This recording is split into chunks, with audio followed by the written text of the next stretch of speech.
Greetings, gamers, and welcome to the 73rd live stream from the MisfitGamersStudios. I am your host, Vortex, and this is D&D Discussions.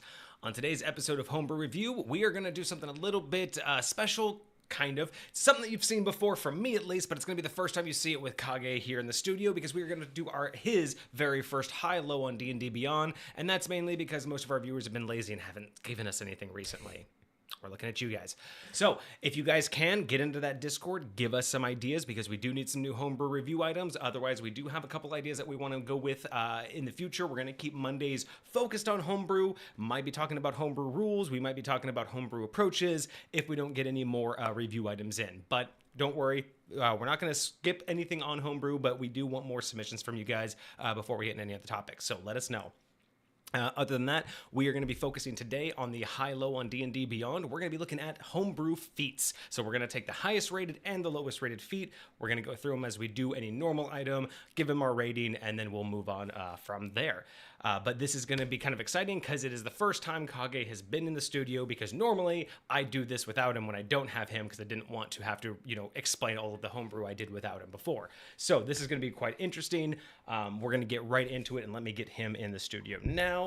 What is up, my friend? How you doing? Oh, we are chilling today. How is everyone doing? Shalom, shalom. Good to be here again. We got Bobicus already in the chat. Bobicus coming in strong. Chat. That's what I'm talking about. I thought we had a backlog. We do have. Well, we did. We had a We backlog got of through about a 4 good or amount of 5, and the problem is the only one we have left that was slated for today it got a little bit out of hand and got a little complicated. At first, it was a nice little homebrew setting, maybe like an encounter, but it's kind of grown into setting, lore, a location, a group that they can encounter, options that the DM has in order to implement when they want to do this. So it's gotten a little bit more than a homebrew review. We still want to do it, and we're still deciding whether to do this on a deeper discussions on Friday, or if we want to bring this in on a Monday, continue the idea of doing more like a showcase, a homebrew showcase.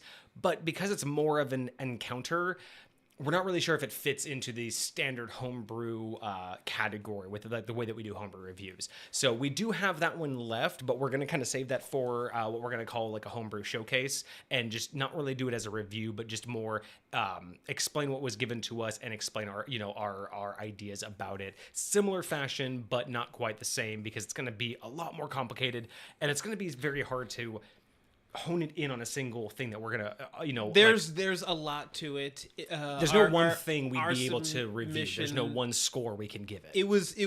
There's a lot there. It's very in depth, and it's very I'm very excited to go over it whenever we do. Let's put it that way. Like I'm kind of sad that we're not doing it right now, but I 100% understand why, because there's a lot to it, and I think we really just want to give it the full breadth that it deserves. And I want to give it, I want to go into it with a different mindset. I don't want to go into it as a homebrew review, because we normally go into these things with a mindset of how would we want to adopt it and approach it, whereas with what we're being given on, this is from, who's submitting the This is one? from Invent. Yeah, so Inventorologies, he's submitting this thing, and it's, again, I don't want to look at it from a point of view of how would I adopt it and use it as a homebrew creation. What I want to do is approach it more from a player mindset of how would I feel about interacting with this? What level of enjoyment would I have based on what I'm being given? Because I feel it's less of something being given to DMs and more of something that would be given to players, right? So this isn't really a homebrew idea to be given out to other DMs to utilize in their own fashion. I think it's more of I want to approach it from how do I think players will accept it? And that's a little bit different than the standard homebrew review. Right. So we're not sure if we're going to do it on a Monday or Friday, most likely on a Friday to test it out. But other than that, we did have like 3-4 items, and we've gotten through them all, man. It's been a couple weeks, I know. Time is flying. But all of the items have been up there. So yeah, we've rolled through them all. We no longer have a backlog. We went through all of that since last week. So yeah, we're going to need some more stuff. And if you guys are out there, if you guys are just finding us and you want to submit your own homebrew item for review, you can do that on our Discord. So let me pop that link in the chat right now. So yeah, let us know if you are interested in submitting something, if you want to chat with us about it, or if you actually want us to review it here on stream. You can go ahead and submit all of those ideas on different channels in our Discord. So let us know. Thank you. But yeah, I think that's primarily all of the updates we have right now. I think that's fairly good. Bobicus says he's been experimenting with some alchemical understandings. Remember when we were talking about those ley lines in yeah. So that is Bobicus. I do have the ley line topic researched quite a bit. I have a few more areas that I want to take some notes on before I come back on stream and talk about that, but that is going to be a deeper discussions. So if that doesn't happen this Friday, depending on what we discuss on the Goblin thing, we're either going to review Inventorology's Goblin next Monday, if we don't have another item submitted, which we probably won't. We might do it this Friday. I'm not 100% sure. We still just have to decide whether it's officially a homebrew category or not, because we'll have to, maybe for the first time, we'll actually read a little bit ahead and just feel it out and see, is this more of a gameplay approach or is it an actual homebrew build? And that's really the reason why I want to be cautious about doing it on Mondays, is we really want to keep up Mondays with the mentality of more primarily homebrew creations, and Fridays being more about the history and development of rules as written and how those rules can be adopted into different settings. But I want to keep Mondays more for the full creation and imagination, the creativity and the imagination of the build. So yeah, we'll get back to you guys on that. But Bobicus, the ley lines, that is one of our two next big topics for the deeper discussions. We have very much a topic on wild magic that we want to do. So we want to really break out into a conversation on the history of wild magic, how it's developed, and how we view wild magic in our settings, and how we think wild magic, could be improved. And the ley lines topic. So I've done some research, looked into the history of ley lines throughout D&D. I've compiled some of the notes from the areas that I take influence from ley lines, and I want to just do a couple bits of fine tuning to make sure I have some of those details correct. And then on one of the Fridays we will have a whole entire episode on ley lines, both about what D&D thinks of ley lines, some real world mythos and history on ley lines, just to kind of give perspective on where people are coming from when they create the fantasy aspects, and then I'll give you some advice on what I do with ley lines and how I view them. So hopefully you're interested in that one and looking forward to it. Good chance that one's gonna be this Friday, but I just don't want to make any promises until Kage and I have a conversation off stream. What is up, Cosmic? How you doing today? Good to see you in chat as always. It was good to see you this weekend too. Thanks for showing up for some of the game streams. I appreciated that. All right, so today, high low, you're first. I'm very excited. First. I'm very excited.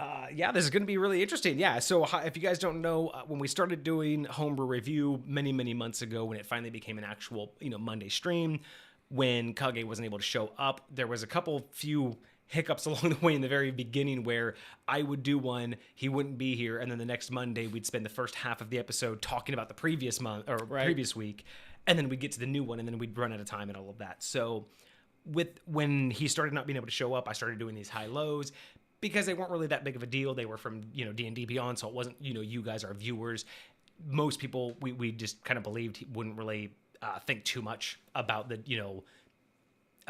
either of our opinions on the high lows. It's more of just content, and most people wanted to care about what we thought about their stuff. Very much so. So that's where high low came from, and then we ran out of objects or items, so it's we had to fill it up, and we're gonna try that today just because we want to make sure that we understand the goblin topic first. But we wanted to also, before we made any big decisions on Homebrew Review and made any drastic changes to what we do on Mondays, we at least wanted to give it one more fill in here, so this will be good. Very much so. Let's see. Cosmic says he misread what Skill Expert does. Somehow I misread increases one ability score of your choice by 1 to a maximum of 20 for your proficiency bonus increased by 1. So wait, you misread increases one ability score to a maximum of 20 for... What does Skill Expert do? Yeah, I'm not thinking right about which order this came in. That's... So you read it as your proficiency bonus increased, but didn't realize that it was actually supposed to be an entire ability score. Right, because when you take Skill Expert, I'm pretty sure it's one of the few that you can take multiple times Because you could just retake it every time you get a feat, right? Yeah. Okay. So... And that's why it's up to a level 20. So Oh. he took the proficiency bonus, but didn't take the No, I'm reading it now. Okay, so here's what Skill Expert actually does. You gain proficiency in one skill of your choice, right? Now, you do get to increase your abilities and ability score by 1. So, hypothetically, I could increase my intelligence by 1. So, I could go from a 13 to a 14, right? Yes. And that would increase my modifier. Yeah. But when I do that, it says choose one skill in which you have proficiency, you gain expertise. So you can do one of the following or both of the following. So it's either an ability score increase or an expertise. Is that what it's saying? I would say you can choose a new proficiency to be proficient in, or you can become expert in something you're already proficient in, but not both. That's what it kind of looks like. So he's also saying that it may have just been the DM's call because of his character build, knowing that any ability increases wouldn't have benefited because he ran a monk. So he's saying that anything like intelligence or charisma would be useless to boost. And I guess that means he probably already had max. Yeah. And he can't do strength from a special ruling, apparently. And I'm assuming that could mean that maybe he's maxed out. Well, it could be anything from, remember, like the attuned item that we just recently... or like Cosmic's item, remember, it like removes attunement, but it forces it on you. Right. And then and then his whole curse, like it forced an AC of the dragons and whatnot. So there could be a lot of different reasons why his strength is maxed out. Yeah. He could be getting his strength from another source. Like if his natural strength was supposed to be like a 16, but if for whatever reason lore wise he has an 18 and it's locked at 18 because it's from something else, right, giving him a +1 would technically have brought him from a 16 to a 17. But it doesn't matter because whatever is causing it, so that's how I imagine it. But he did want, so it looks like, so other than the fact that it might have been a character thing, he wanted the +1 to the proficiency bonus to compensate for the useless core stats. So that's not a bad way of doing it. I think there's always ways around it.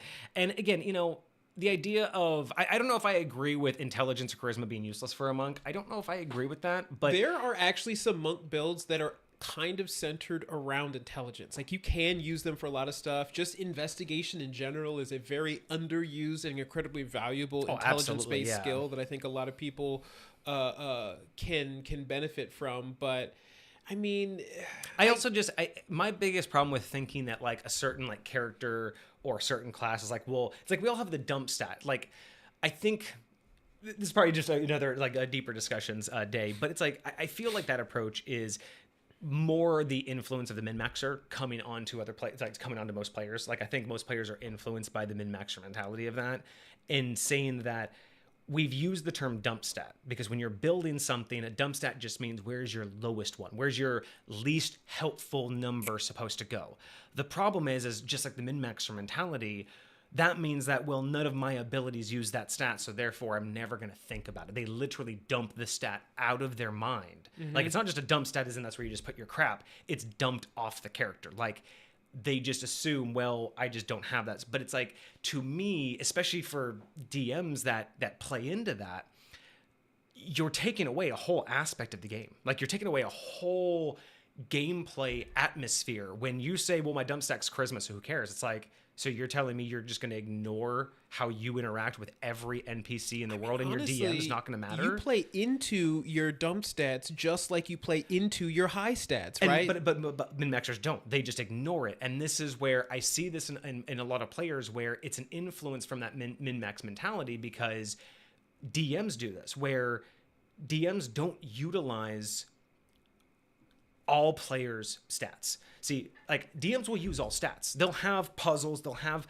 things that you have to overcome, they'll have aspects in their campaigns that require many different stats: perception checks, charisma checks, deception checks, whatever you want, right? You can have all of these various things. You can have people do strength and athletics. You can have people run dex checks. You can have people do history checks. You can have them do anything. But typically the way that the DM runs it is you're going to ask who can or wants to do it. You're going to say it needs this check, and only the person proficient in it is ever going to step up, or they're going to find a way around it. This is not necessarily bad, but it's not necessarily the preferred mentality I like, because that as a DM is, yes, you're challenging the party and you're doing what the party should be doing, right? Find the best player, find the best character for the job. But that's not always how it works. Not every puzzle has someone perfect for the job. And not every character can just walk away from a challenge. Not every character can be like, oh, I'm not good at that, so I'm not going to do that, right? I don't believe in that because that's not how life is. You don't just get to like not do the challenge because, well, it's not for me, right? You don't just get to just choose, well, someone else around me is better, so I'm just going to ignore this, right? We all have to do things we don't like to do. We all have to do things we're not good at. And so for me as a DM, approaching a character build in the sense of a dump stat as an ignorable stat, to me is not necessary. I don't want to necessarily put this all on the player saying you guys aren't playing your characters right. But it's also on the DM. If the DM isn't pushing you into if you have a dump stat, if any stat, like in my opinion, if any stat is lower than a 10 and you never get forced to use it, the DM is doing something incorrect. And I rarely ever say that. I rarely ever say there's a wrong way to do something, right? It's kind of against the whole Misfit Gamers mentality, the whole D&D discussions mentality. But if you're literally letting your players only ever use their best stat ever and and they get to ignore any any bad stat, what's the point of having a character build? Like, what's the point of having multiple stats if you're ever going to act like all you are is intelligence, dexterity, and constitution, and I'm only going to act like I'm dexterity, charisma, and strength? Like, if that's the way that we're building our characters, why do I even have wisdom on my character sheet if you as the DM and me as the player are never going to talk about it? If you're never going to challenge me, I think that it doesn't feel right. There are some times where I feel like the DM treats the party like a singular entity, and what kind of happens as a result of that is each character is a stat that the DM is asking the whole party to roll from. So whenever I need the party to roll a strength check, you do it. Whenever I need the party to roll a charisma check, you do it. And while that can be fine, you know, like you said, like it can be a way to play if that's what you're all about. But I think you're very much right. There is a lot that is missed in the individual character. Like you and I always talk about, we love to play the character, to get into our character, to like be a part of what that means, and being a fully well-rounded character, including your flaws, because like you said, and fully well-rounded doesn't mean good in all aspects. Very much so. A well-rounded character has flaws. I mean, this is why in some of the additions and in some of the game modules when you're building your character, they even have character traits like flaws. Now, no one ever uses these. They add them during a character build, and it's good for flavor in their background, but no one ever uses those flaws. No one ever actually like makes it, unless it's a meme, no one ever makes those like flaws actually part of their character. No one ever, like, this is the weird thing about character building. Rare. So many people want to build a character to play, but in reality, they want to build an idealized version of every character. And to me, yeah, great. You're building a hero. I get it, but does really every character we build have to be amazing? Does every character we build have to be the, Lord and Savior of all mankind? Like, I know we're heroes, but trials and tribulations in a hero's life, I think, are just as important. I very much agree with that statement. I think that the trials and tribulations are just as important, but I do feel like for a lot of people, the entire purpose of them playing the game is to feel like a hero, right? And so the whole mindset of, hey, am I out here to be portrayed as a chump, to be portrayed as somebody who just can't whatever I'm trying to do? Like, there realistically is a balance that feels good to experience as a player and as a DM, you would think, right? If you're just a DM who's throwing stuff at your party and they're always failing at everything and just like, haha, sucks to be you, and you guys feel like basically commoners yourselves, like you couldn't do anything if you wanted to, like, I get the idea that you want to feel good about the character that you've created and that you are putting all this time into, but being able to say, I am okay with stuff that I'm not good at. I'm okay with failing in some situations. I'm okay with not the whole character is just trash, but it's I'm messed up here. Yeah. Or like I failed here. Like there's plenty of times in anime where they build up the whole scene and they make it feel like, of course he's going to win. And then he gets trashed. And then, he has this whole redemption arc that he comes back and like gets better. And being able to put that time in as a character. I think, the whole 2-second attention span, most people just want their reward now. Yeah. But putting the time in and like going through the process to do work for your character, I think that's... And consider this too. This is also, when I say that this is it's an influence of the min-maxer, but it's also like, again, it's not just the players, it's the DMs too, because when you look at how players and DMs typically look at campaigns as well, how often, and I mean this honestly, how often as a player have you truly lost? And I'm going to caveat this with an asterisk or parentheses, I guess, of without losing the character. Like without dying. I mean, truthfully, how often do DMs present the ability to lose without that being game over? Because this is something that I've also been very frustrated with going out there in the ether and doing like Discord games. Like when I went out and did those multiple years of just going in and playing in as many worlds and as many different ways as I could online, right? When the pandemic was hitting and you and I just tried to flood the market with as many versions of, what was out there. We wanted to learn how many different ways people were gaming. And I can't tell you how many DMs I ran into, I talked to on the sidelines, I gamed with, I watched their whole campaigns, and you'd be surprised at how many DMs have zero plan for when the party loses other than that's the game. Like TPKs, a party member dying, are pretty much the only things that I ever hear about when players says, oh, well, yeah, we fucked up pretty big and then we got the TPK. Well, I fucked up big and that's when we lost this character. But it's like, no DM lets you lose a fight and live. Remember, all fights are to the death. All fights are to the death in D&D. No one really has this mentality of, unless you're trying to question that person, unless there's some plot device. This is why I don't like HP. I don't like HP in the sense that 0 means death, because not every fight leads in death. People pass out. People just stop. People are just paralyzed in pain. People beg for their life. There's so many different ways to end combat at 0 HP other than death. But the problem that makes is, how do you let your players lose without game over?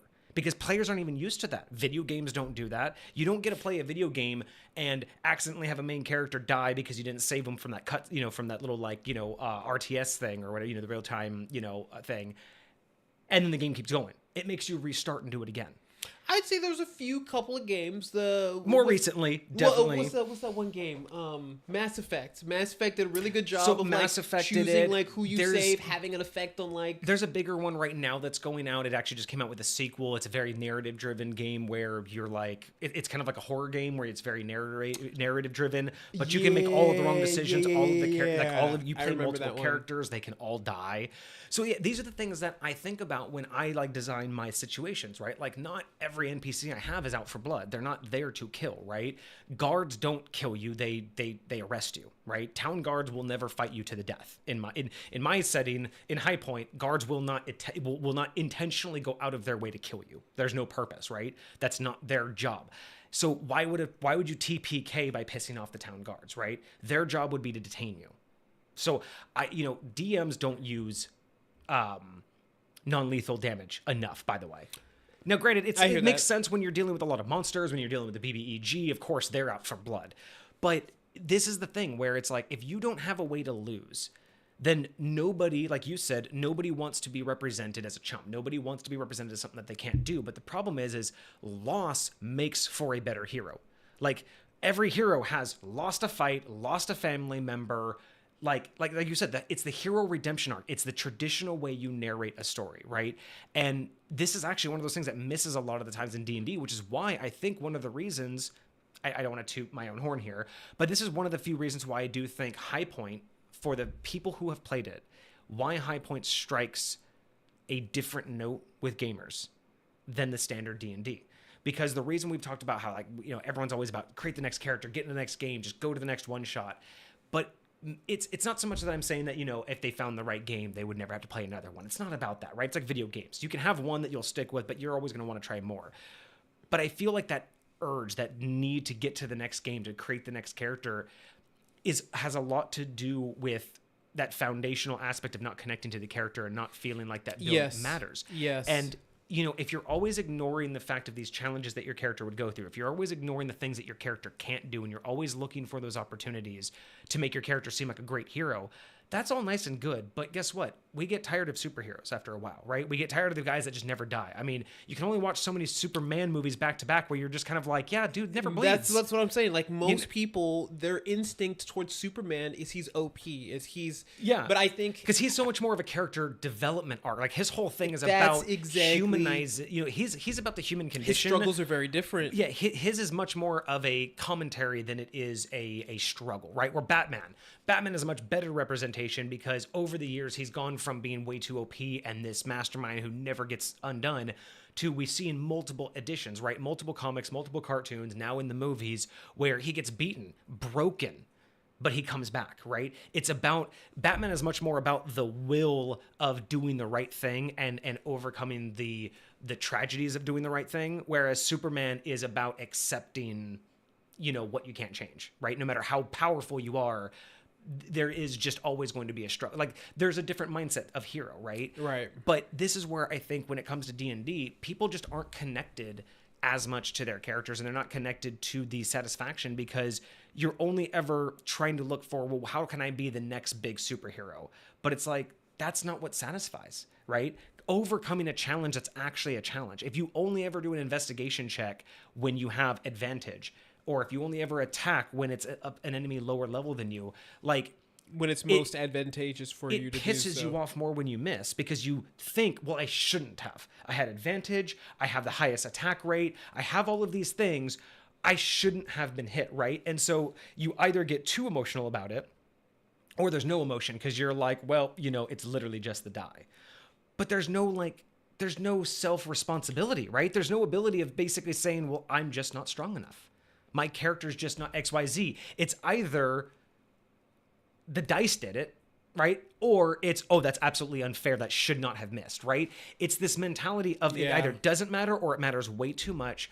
But what about that real life connection? The thing that makes us enjoy overcoming obstacles so much, right? Which is having to struggle, having to get better at something. And leveling up is not a good representation of getting better. I do not think D&D does a good job at representing getting better at something. Yeah, especially because when you level up, it's just a standard thing. It has nothing to do with the experiences you've had thus far, right? Which is one of the reasons why one of my favorite things to do with my players is I like to give every player like a personal item or ability or something that they create personally themselves for their character at the beginning of the game. And it's like, I'll say, uncommon, maybe rare-ish power level, when they first start. So it's something cool that they can have, that they can play around with, but it's not crazy. But as they level up, as they progress through the game, depending on how they play with that thing will depend on how it evolves, right? If you're out here trying to stop people in place with whatever you're going to do, you're going to get better at doing that thing. But if that same item, you're trying to, electrocute people, whatever, you'll get better at doing that thing. And it evolves with you. And I think that represents how people evolve as a character. Like, when you look at Batman from beginning to end, he didn't just go from an orphan little kid into freaking Batman. He didn't just level up and become that. Like, he had to go through experiences, get trained, realize that there were certain aspects and things that he needed to do and be in order to become that. Yeah. And that's all I'm saying is I think that, with that mentality that the dump stat just should be ignored from once the character's been made, I think I struggle with that mindset both as a DM and as a player, because it just makes me feel like, then why did I do like any of this build? Like, I should have just, again, it just makes me feel like if I'm only going to focus on the good, I'm basically min-maxing. But in not the getting the best out of it, it's just, I'm just going to look at the best version of this. I'm going to look at the best angle of this and ignore it from all other angles, right? And again, there's not like any issue with playing that way if you enjoy it, right? It's all about the enjoyment. But I do feel that is a big contributor to why people seem to just try to churn out characters, try to go through one-shots. not saying that if you found the right game and you found the right character, you'd never want to play, you'll play for 40, those guys that have like that 40-year run game. I'm not saying that everybody needs that. I'm not saying everyone needs that one character that they just game with forever and it's in the same storyline. Like, not everyone wants that, right? But in an individual session, if your character never actually, like, if the only challenge that you face is the fact that you just have, like, if your character only ever is faced with things that you're good at, the challenge isn't doing it, it's whether or not the dice are in your favor. Like, right. Like, that's not a challenge, especially to your in-game and out-of-game. You've taken the challenge away if you only ever do things that you're good at. And that's where I think that would be, like, where those dump stats need to shine more. Like, again, even having situations where a DM could, in some way, and I don't mean incapacitate as in like knock them out, but incapacitate players that would normally be the ones to do something. Like, let's say you're halfway through a campaign, you just got through a crazy battle, and you know that y'all need to get through this locked door. And you're just like, this fucking rogue of mine has like advantage on everything he does. He has this special lockpick that, like basically, you have a character that's going to like completely ruin the puzzle. Yeah. Say he hurt his hand in the fight. You can't hold, like, by the way, you get to this massive door, and by the way, man, you took some pretty bad damage, like your hand and your knuckles are bruised. You're probably not going to be able to get this because you just don't have the dexterity in your hand. So you take away the one person in the party that who would is going normally to be able that, to just sweep you through it. And then you force the players out of their comfort zone. Like, nobody else has proficiency in it. It's like, well, guess what? Aren't you going to feel really fucking good if you get that nice roll?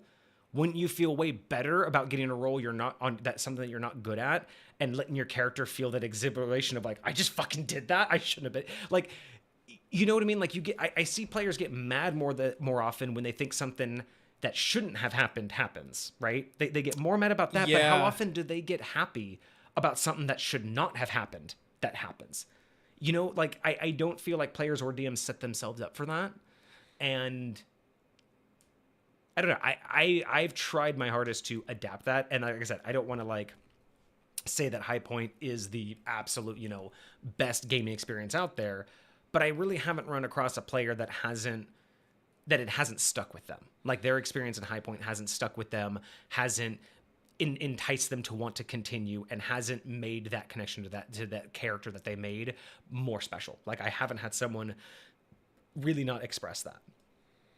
And that's not, anecdotal evidence isn't guaranteed evidence, but right. I that is, one of the primary things that I feel like I do is I force you guys, my players, to do things you're not good at.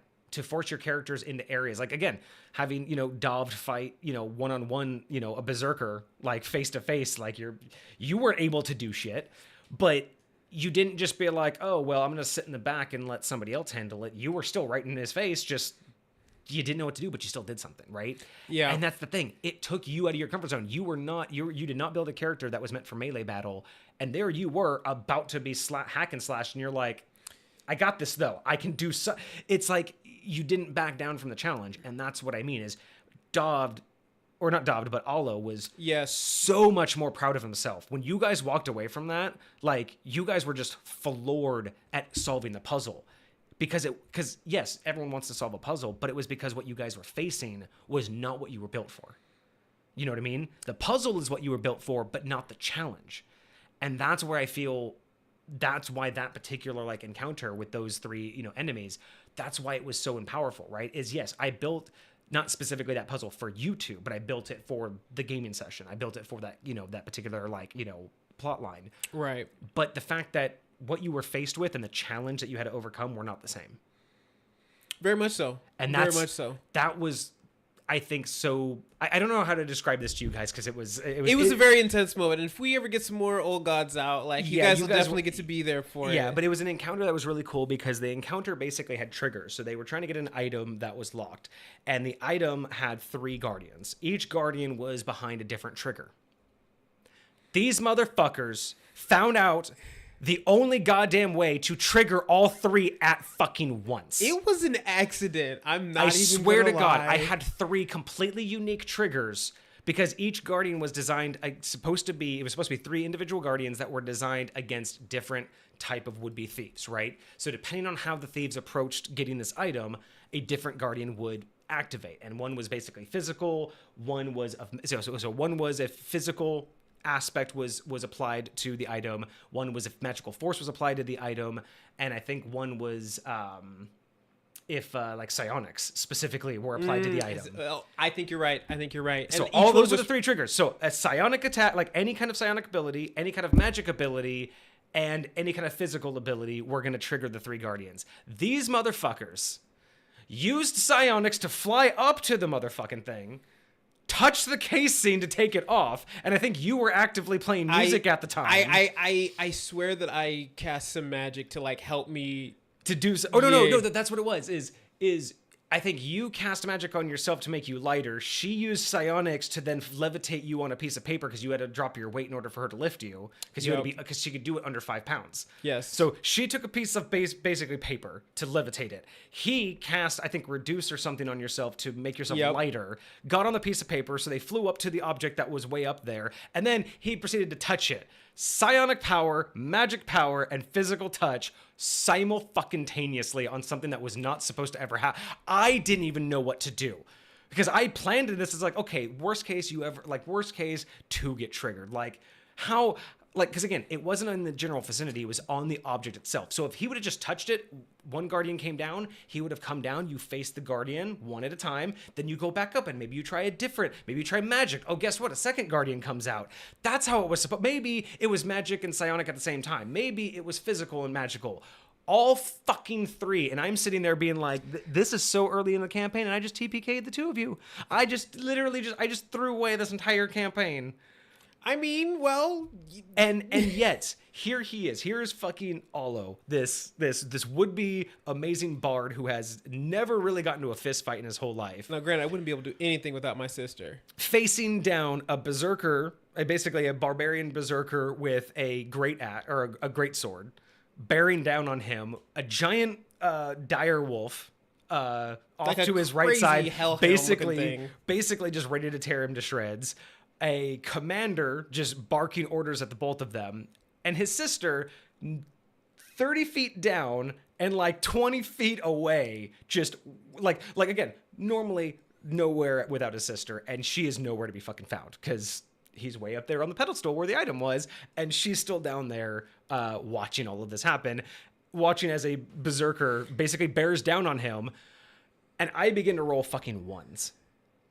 Like, I can't fucking tell you how frustrating it is to basically be but it's frustrating and relieving how I'm sitting there going, this is it. I TPK you, but I'm a berserker rager. Here he is right in front of me, and he had 2 attacks, and he rolled a 1 each fucking time.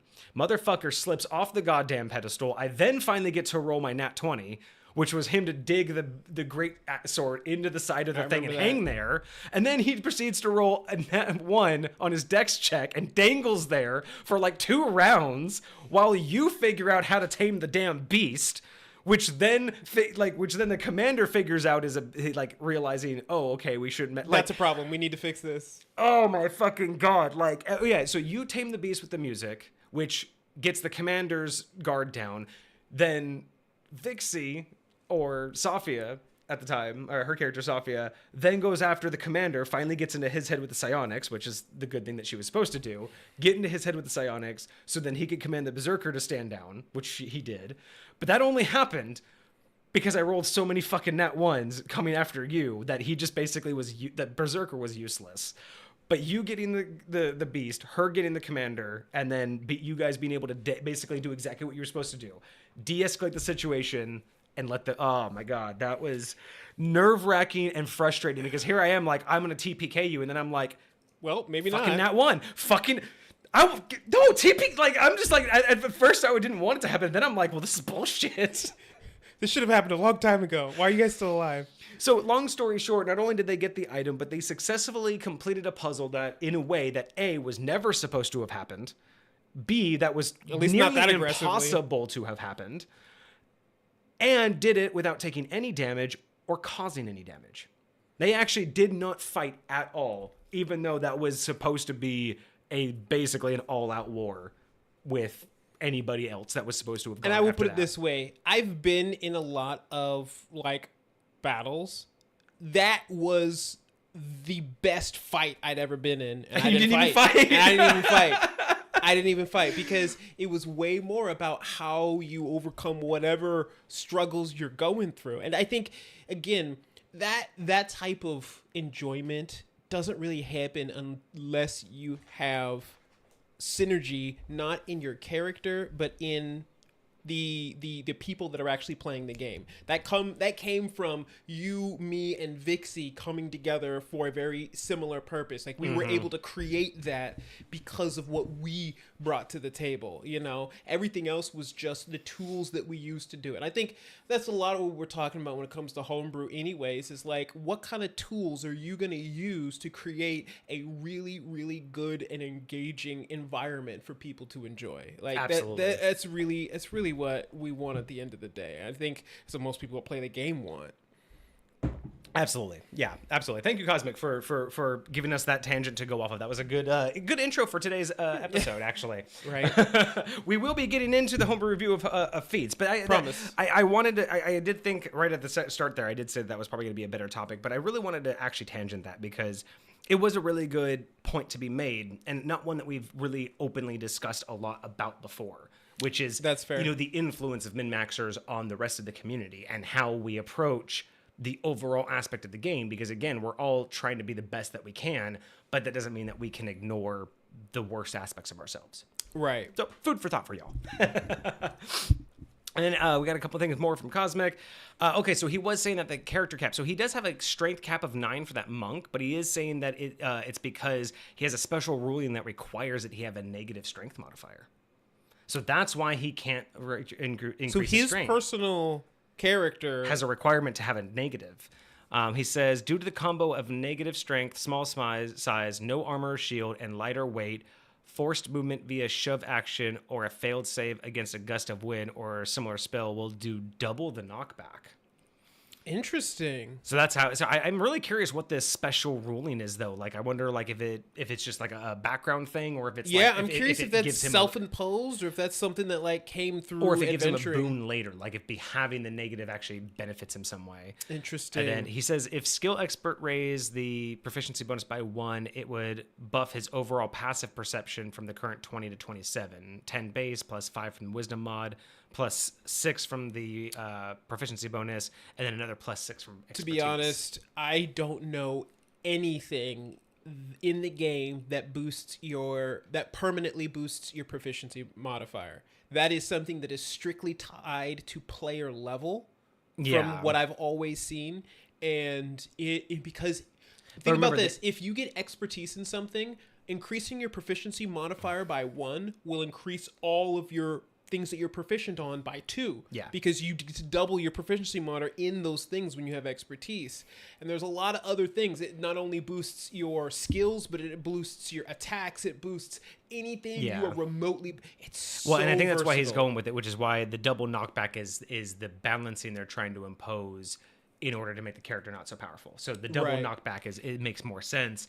Right. It just depends on how he uses it, because, you know, yeah, the double knockback is interesting. I do appreciate that there is something. I mean, if not for the double knockback, I just would have been like, if your character's not backed, you go prone instead. Interesting. I think that might have been a little bit equal in because balancing. then when you think about that, like, they have to use at the very least half their movement speed. So you know, whether you're getting knocked back, 10 feet instead of 5 feet, or if you're having to use half your movement to get up. Although personally, I think using an entire half your movement is a little bit much. So actually, I need to look this up. I'm pretty sure in 2nd edition, it used to be all of your movement, and I agree with that. Do you really? To get back up, absolutely, because again, we talked about this. You've been to the SEA fights. You've seen how real like fights go. Someone gets knocked on their ass, they are not just scrambling up and getting back into the fight and running away. You have to get up, A, in armor, B, with weapon and shield, in a defensive position. You know how to. I mean, you've been knocked down with weapon, okay, and you know how getting up defensively is. I agree with what you're saying, but think about the difference between a paladin and a monk. No. Okay. we can talk about all of we're talking about base rules. Remember, we got to talk about. That's my point. That's why I think it should be tied to something like if you have just like you have a penalty to your stealth checks if you have heavy armor, I think you should have a penalty to stand up if you're in heavy armor. But the reason why I still say that overall it's a good idea to remove the movement is because getting up in the middle of a battle, like standing up surrounded by enemies, is a different thing than just getting up and then getting right back into battle or moving. To me, the perception, the awareness of the battlefield, the physical fatigue you will take getting up, I do not think. Which is why, as a martial artist, I understand. I've been in plenty of martial arts bouts where we are literally up and down a lot in the battle, and it does not take me 6 seconds to do so. No, it is a part of the movement that I'm doing. And I could understand that if you are, grappling or something, that would be different. Not even just grappling, like whenever you're making these transitions on the stages, like sometimes you will make a transition and you'll stick there. But when I make a transition from being down to being up, it has to be faster than that. But because you have to remember, you're assuming that the full 6 seconds. Remember, 6 seconds is your whole turn. I'm just saying remove your movement, not remove your actions, not remove your ability to do things on your turn. I'm just removing your ability to move in that one turn. So you're assuming I'm saying it takes all 6 seconds. Not necessarily. And yes. I'm just saying that in terms of battle, going down in battle, having the awareness, having to get back up, reorient yourself, and then still do actions, I think it's balanced to remove the movement because you're still able to attack. You're still able to have all of your AC. You're still able to do yourself. You're still able to you're not just useless. You're not just got up and then your turn's over. But then being able to get up and then move, even half your speed. I'll say this. I don't think that really relates to. If you're talking about going back to, you were talking a couple of episodes ago about action economy and how powerful certain things are when it comes to action economy. If you are killing somebody's movement by knocking them on the ground for an entire turn, that is massive to action economy. Yeah. You have massive battlefield control as a result of that. Which is why that changes a significant amount of balance in the rest of the game. I 100% agree, and it's because I think prone is too weak. I think the current version of prone is weak as shit, and it's useless. I never use prone. I don't use prone in Baldur's Gate. I don't use prone in any 5th edition because it doesn't. Think about it. The pure fact that prone I get advantage on my melee hits off their turn, though. The fact is prone only works off their turn. I don't like that. What do you mean off their turn? Basically, the only benefit you get when knocking someone prone is when it's not their turn. Like, knocking someone prone does not affect their action economy in 5th edition. That's my problem with it. Like, you knock them prone, they're up, and then they can move, they can attack, they can do all of this. All you got was what everyone got to do when it was not the player's turn. The player who got knocked down does not really, even at half movement speed, that to me is not enough taken away from you for being knocked prone in the middle of combat, in the middle of a fight. You got knocked on your ass, either on your back, on your stomach, your sword, your shield, whatever you're carrying. Having you only just get kicked a couple times and then boom, you're back up with only a few movements. With that argument, I personally would prefer them losing their action than their movement.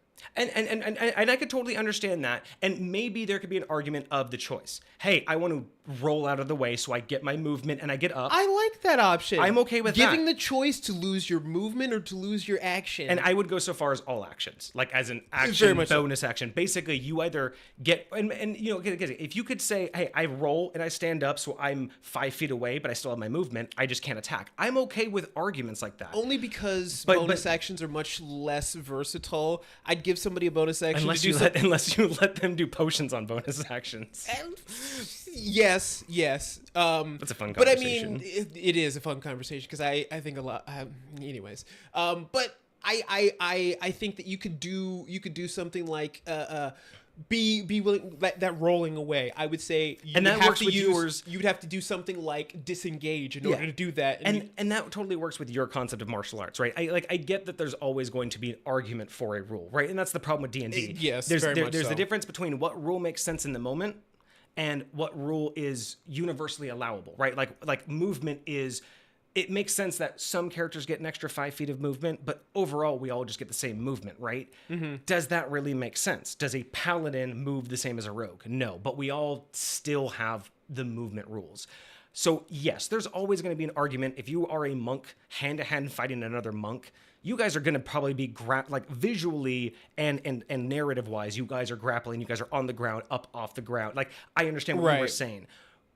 But when we talk about the condition of being knocked prone, because you also got to think too, grappling is different. You're throwing your own body weight. You're kind of going to the ground on purpose sometimes. There's a lot of that. In a battle, if you're kicked to the ground, if you're put on the ground, not going to the ground, not wrestled to the ground, if you're thrown to the ground, if you're put there, it's going to take effort to get back up, but have your wherewithal, right? That's my argument is when I always think of someone in armor, not necessarily full armor, but I think of when I'm holding a 3-pound weapon and I got a shield and I got 20 pounds of armor on me and someone knocks me on my ass, if I'm not winded, if I'm not injured in a way that I could get back, if I just tripped, still, I have to be defensive. I have to make sure my weapon's available. I have to make sure that I'm not getting up and putting my back to the enemy. I'm not saying that this takes time, but it does take focus, and it is physically exertion standing and fighting is one exertion. Standing up from a seated or laying down position with any weight is also another exertion. And that's where I go when you add it all together in the current rule set is everyone gets to dogpile and get their advantage attack. But then once that's over, this dude, you've all just been sitting there kicking and kicking and kicking, and then he just gets up and he's fine. He's instantly back in the game, and all he does is he just can't move slightly. He just moves slightly less away than he normally could. Like, you could say that he's limping, but then why does he get, full attacks? Like, I mean, I feel like that is very much going down the same road as why we don't use HP, because there's a lot more to what's happening to you than just, I lost some hit points. Am I really able to function fully in the same way that I would be? So I definitely agree that there's room for... I think there's always an argument. So rolling away, being able to choose a movement or an action, I think are two different ways that you can go about this. But my argument being that traditionally I'd take the movement away, I fully agree with you. It is a huge change to action economy, which is something that we always talk about. But that's why I like it, because really, whenever I see the current thing of getting knocked prone, it's because here's the exact example. It happens in Baldur's Gate, and it's happened in a couple games I've played before, where it's like you want to shove them to knock them down, but it's their turn next. I fucking hate that. I can shove them and knock them down, and they're up. No one got anything because they're the next initiative. That is so frustrating, because in a real fight, knocking someone down can change the whole fight. And in D&D, if it's not done at a specific timing in the initiative order to dogpile, it really just kind of doesn't do anything. And that's why, in that response, is why I believe taking their action economy, whether it be action or movement. You know what I would be interested to know? You see, because I already have kind of an issue with just in general the way initiative works, right? Because initiative is hard. Initiative says you can only do something before you know everything else that's happening, right? And there's so many times where I'm in the middle of a fight and I'm literally changing what I'm doing because of something that just happened. Yeah. Right? And like there's not a lot of ways to take that into account when you're it's harder to balance metagaming and timing and all of that, which is why I 100% believe and use the second edition version of dynamic initiative. I hate static initiative. I think it is the worst decision they've brought to encounters. The static initiative, you roll and that's the rest of it until everyone's dead. That is not how combat works. And just like you said, things change. I could attack someone in the first round this round, and then I could be last next round because I'm just overwhelmed. Like, again, people always say, like, they want to argue against, well, I shouldn't be in this initiative, I shouldn't be in that. Like, initiative, again, just like HP, means so many different things. It's not just how fast you can react. It's how fast you did react in this situation. Were you paying attention? Were you distracted? Did you get sweat in your eye? Were you just panicking? Were you like focusing on this enemy over here and then he died? So then you had to focus on this enemy over here and then he died. Like, the idea of initiative, again, I feel like players are like, well, that's just stupid. If I wasn't this initiative, it's like, but you're acting like you should have had the right to be something else. Where dynamic initiative, I believe, puts the player better in their place. It gives you the chance to either be the last round, but guess what? You just watched everything that happened, so you've been planning this whole time. You can maybe because imagine that. The guy in the last round can also be the first guy the next round. So technically, he got 2 things back to back because he waited the longest like you would. So those are the things where I'm like, I like dynamic initiative because it makes the combat feel more alive. And I can totally see that. I have some other thoughts on how to make it a little bit more dynamic. I think something that I think the way legendary actions are used for a lot of monsters is a lot more how we should use, like, we should find a way to incorporate that with players, right? And what I mean by that is, so a legendary action is an action that a monster of a certain rarity can take in between every other player's action. It has the option, and it only has so many, so it's to me it's basically like a reaction that you can use to do a specific action. Yeah. You know, that's not necessarily triggered by something else. It's just triggered by the passing of turns. So call them heroic actions. There you go. So exactly. why don't we say that at level 10 you get your first heroic action, and at level 20 you get a second? So every 10 levels, something to that effect. I mean, you could do every 5 levels, but that would maybe be too many. But what about level 10, 15, and 20? You get to choose a heroic action, which, can't be anything like game-changing, but, it's just that. It's literally just that. It is an action that you can choose. It's a predetermined action that you can take at will in between any initiative up to so many times. Yes. And maybe these are even better to be recycled not per day. Maybe these are like bigger. Like, I mean, I guess most people don't use time, so you can't really say per week. You know what I mean? But like maybe they have a bigger recharge. Maybe you have to get a proper night's rest and a full meal and a proper night's rest in proper shelter. You know what I mean? You can make it more elaborate than just, you have a long rest. Right. But I like that. Dude, write that down. Both those objects. Let's do an episode on initiative, because we've talked about, I think, dynamic versus static before, but I don't think we've done a deeper dive into different initiatives. So let's do an episode on initiative, and let's also do one on heroic actions. Okay. I like that as idea. Initiative and heroic actions. Because those are great, fantastic topics. And why haven't we talked about why hasn't everyone come up with heroic actions? That's awesome. I don't know. That's such a dope idea. Like, I'm a level 20 character. I should be able to just be like, can you imagine a level, like maybe at level 10, level 15, level 20, whenever you give the heroic action, can you imagine a wizard getting counterspell as their heroic action? How fucking dope would that be? Just, he's about to do what? No. Not because, counterspell is a reaction, right? So it is a reaction. But imagine not having to burn a slot for it. Imagine you just have an instantaneous, I can just, without burning a spell slot, I can counterspell anyone one time. And there's plenty of features that give people the ability to use a spell as a feature. Like tieflings, they get certain spells, even if they're not spellcasters, as a feature they can use once per long or short rest or something like that. And if this was something akin to that, what do you call them? Clerics. They have Toll the Dead, or not Toll the Dead, Turn Undead, right? Yep. That's something that just clerics get, and it's like a spell, and they can... It's like an innate ability, right? Exactly. I like this idea. And there's could be so many different ways. Like, if they're too OP, you could be like, it only recharges once every level up. Or you have to spend 1,000 XP. So you can't earn XP, but you have to, give up earning this XP to get it. Right. There's so many ways that this could be incorporated into how we level players up and level the characters up. I don't think that this would be imbalanced by giving them another ability like this, as long as the price to get it back wasn't just the next encounter or the next day. Right. It would have to be something like it only recharges after you level up.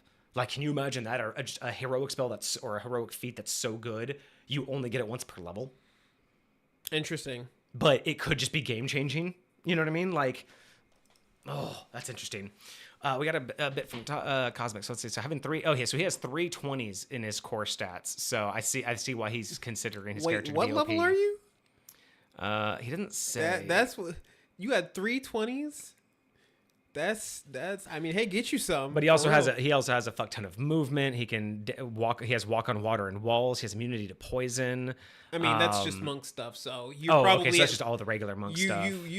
His initiative is +10. Yeah, so that's insane. That's probably he gets that from alert. You get like a static +5 to your initiative. And no. They add their. He gets, because of his Haragon race, he gets to add his proficiency bonus to his initiative roll. That's gross. Yeah, that's gross. Wait. Is his proficiency bonus a +5 already? If his proficiency bonus is a +5 already, it's +6 because you got the extra +1. So it's standard for his class a +5. Yeah. So he's level 15. 15? Yeah. Goodness. Yeah. No wonder. Ugh. Yeah. All right. Well, get you some, bro. Yeah, man. That's pretty fucking. That's a dope ass build, dude. I'm glad that the DM works with you a lot too. It is really refreshing to see a DM that works so much with his player to make things that they want, very much but so. Not just pander to you and just give you what you want, but actually like works with you to make something that will work for the game. +1 to his PB isn't a thing until 16th. Oh, okay. So the +1s he's going to get on his next level up. Yes. Okay. All right. Well, let's get into our topic for today because we've already burnt an hour just rambling. Hey, but man, hey, you know what? It happens. It happens. It's what we do. It's all right. It's what been we fine. do. It's a high-low day. Yeah. It's no one cares. Okay. So we are doing high-low feats on D&D Beyond. Where are we here? Okay. So D&D Beyond, we are going to go into the homebrew section. We're going to sort. We're going to do high first and then low. So once this refreshes, we will get this going. All right, so we have the highest rated homebrew. Let me go ahead and I got to pull up in Discord real quick so I can send this over. All right, so view details page. So we are going to do the highest rated one and the lowest rated one. I'm just going to pull them up real quick. So we have that one, and then we're going to switch this guy, and we're going to make sure that they have at least a couple good, a couple ratings before we just select, because we don't want someone who just has one rating. Oh yeah, +12, -20. That's, yeah, okay. That's perfect. Nice. Okay, so we have our high and low. Cool. Where are you posting these guys? I'm just sending them directly to you. Okay, perfect. Just so that way we have them. All right, let's begin, ladies and gentlemen, with our high-low category of D&D Beyond feats. So today's beginner feat, the highest rated feat in D&D Beyond. Actually, let's go back. We always have to give ourselves the stats. So highest rated feat in D&D Beyond is called Vaccinated. It is by Candy Bear Wanderer? I think it's Candy Bear Wanderer. I was wondering if that was K and I Bear Wanderer, but I think it's Candy Bear Wanderer. Oh, I see it. Candy Bear Wanderer with a K. Yeah. Candy Bar? Yeah, probably Bear. It's got 2 A's in there. Oh, it's 2 A's. Okay, yeah. Candy Bar. I don't know. Yeah, made in 2017. It has 18,000 views. 2,100 people, or 2,175, have added this item. All right. 61 people have commented, or at least 61 comments. It has a total ranking of 1,383 with 1,798 likes and 415 dislikes. Okay. All right. Wait, how many likes again? 1,798. Goodness. All right. So this is definitely heavily weighted in the positive category. Let's look. It was made in 2017, so this is not COVID pandemic related. Okay. It's called Vaccinated, which I was kind of worried. Like especially when D&D spiked. Over that's COVID what I was and everything. wondering. Like, but no, right, I was like, if this was 2019, 2020, that might have been when it it got popular, though. That might have been where it got all these upvotes, is after COVID. Okay, we'll see. But yeah, so it's called Vaccinated, but it's not pandemic related. All right, so Vaccinated. Let's look here. Okay, prerequisites. You must be a human or human hybrid from another plane. From another plane? So I don't know what that means. I don't know what a human hybrid from another plane is. So would that be a half elf? Is that a human hybrid? Is a half orc I don't know human hybrid? Well, I don't know if that's considered a hybrid from another plane or not. I don't know what setting this is meant for being. That's fair. So it could just be one of those. Okay, so we're just going to say anything human, half human, or human hybrid. Okay. Okay. So Whether because of your parents or the requirements set forth in your schooling, you have received several vaccinations over the course of your life. These have bolstered your immune system without any long-term serious side effects. I swear to God, this sounds like it was made in COVID. Straight up. Despite the warnings of Claritins and soothsayers. I swear to God, this was written during COVID. Did it really say Claritin? Charlatans and soothsayers. Okay. I was about to be like, if they're talking about like the allergy medicine Claritin, that's You hilarious. receive immunity from disease due to the increased antibodies in your system, as well as gaining advantage on all constitution saving throws. Plus, you were helping to create herd immunity and raise the overall health of the realms. This was not made in 2017. This is fucking stupid. This sounds exactly like someone was just riffing on COVID. Oh my god. That's exactly what this sounds like. Unless they're predicting the future. That is hilarious. Okay, so let's break this down. So lore-wise, let's break down the lore. Let's break it down one piece at a time. Prerequisites. Do we think that this makes sense to be human only? I would say it makes sense if we're specifically talking about biology. If it's like, hey, whatever these vaccinations are, it only affects the human side of things. It's only affecting like your human biology. And that I can understand that, because you could lean into the fact that humans are the base race. Literally, they are the simplest of all of the humanoid races. So realistically, all of them would very well likely be right. Diseases for the humans would be easier to cure. Just like we do it in mice Honestly, first. I kind of look at it like operating systems. You know, if you're going to create a virus, it's going to be most commonly for Windows, because most people use Windows. Yeah. You know, you get a lot less for Well, Mac and then you OS have all of and these the other races ones. that have different immunities in different areas. So it's like, yeah, humans, they spread around the most. They're the most susceptible. They're the weakest. They're the base race.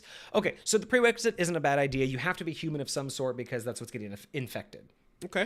Not necessarily because, say, vaccines don't. I mean, you could say that vaccines don't exist for the other races, but in the sense that the vaccines don't work because the other races' immune systems don't operate on the same level, right? So, okay, prerequisite, not a problem.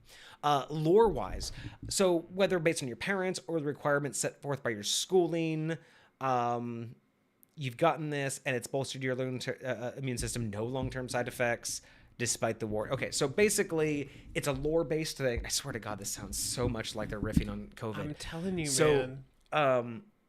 So the idea is that, regardless of what people say, maybe in the realm science, this kind of level of science isn't quite acceptable or isn't quite believed in. Okay. Obviously, there's going to be some level of magic because there's realms and different races. So maybe this is a semi-magic, non-magical thing, and maybe that's why it only works on humans, because humans aren't technically magical. Probably not innately, yeah. So you could argue that this is the one way you could justify doing science and biology in D&D, by only making things like that workable on humans, because everything else is too complicated or is imbued by magic. Elves have magic DNA. Dwarves have magic DNA. Like, you could say that just in general, disease, that this only works on humans because humans are the only ones with a base biology that's not influenced by magic or in some other way fantasy, and therefore they're the only ones that can actually utilize this. Like, you could even just say they're the only ones with antibodies. Like, you could just say they're fair. the only ones that react to disease the way they do. That's very fair. Okay, so I think it's a little.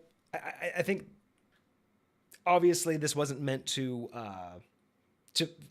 paint a big picture, but I think that the lore could have a little bit more to it. I mean, just saying that by your parents or by school, I don't think that gives us enough to go off of in terms of when or where this was meant to be placed, like what type of setting this was meant to go in. Right. The average D&D setting, I don't think this lore makes sense, right? I think it would be more ritualistic. It would be more based on where you are.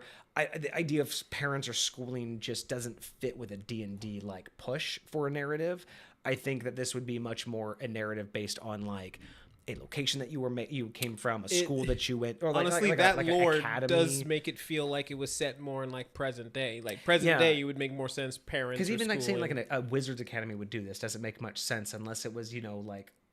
Okay, yeah. Unless there were some weird magical diseases they were worried about, but even then, it wouldn't really help you with the generic diseases. Exactly, yeah. So I don't know if I think that this would be better off if it was like a religious thing or a just a place that you were from, or if this was just generally like your setting is a D&D setting that's constantly at odds between magic and science. Like magic is prevalent and prevails, but science does work in some situations like this. Like you could take modernized science and say, hey, we have modernized science in my D&D thing, but it only works on humans.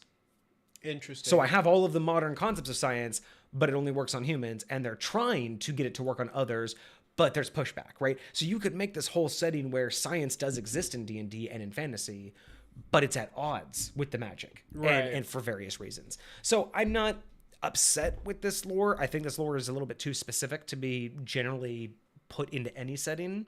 But the fact that, he does add in the, no long-term effects, no serious side effects, even despite warnings, kind of just putting that lore aspect of there's some uneasiness about it. Right. That could be really fun because then you could play that into why some people don't like playing half, like half elves or, Dragonborn. They need to maybe knowing about this is something you have to keep secret, maybe kind of like the, when you remember getting the smallpox shots, when you get all of the dots in you, and everybody knows when you got a smallpox shot because you have the scar. Yeah. So what if it's like that, where this in the game could leave a scar to where you have to hide it because if people know you have it, maybe you're not acceptable some places, or it's a sign that you should be accepted into some places, right? Because it's like a scar of showing that you deserve to be here, right? Bringing this up is an interesting point because generally feats are something that you can pick every 4 levels. But if the lore behind this is that it's tied to your backstory, it would make more sense that it always applies to you, right? I think this would apply to like when you first create your character, like how I allow for feats to be accepted at character creation. This would have to be that. You wouldn't take this at 5th level. You would be taking this from start. Yes, but generally speaking, that's how these would be gathered. So unless we're adding as a prerequisite, this feat must be taken at character creation or something like that, or like you said, tying it to a background, which I think might, although that is a powerful ability for a background. Most backgrounds don't have. You have a good point. What if this was more or less like a feat? Okay, if your setting was rampant with disease, like if disease was normal in your setting, there was diseased plants or there was locations, or what if there were prominent certain locations that were disease-ridden and your party knows that whenever you adventure in there, you have a 25% chance per day, per week, per encounter to, get infected, right? Like people, like the enemies, if they bleed on you,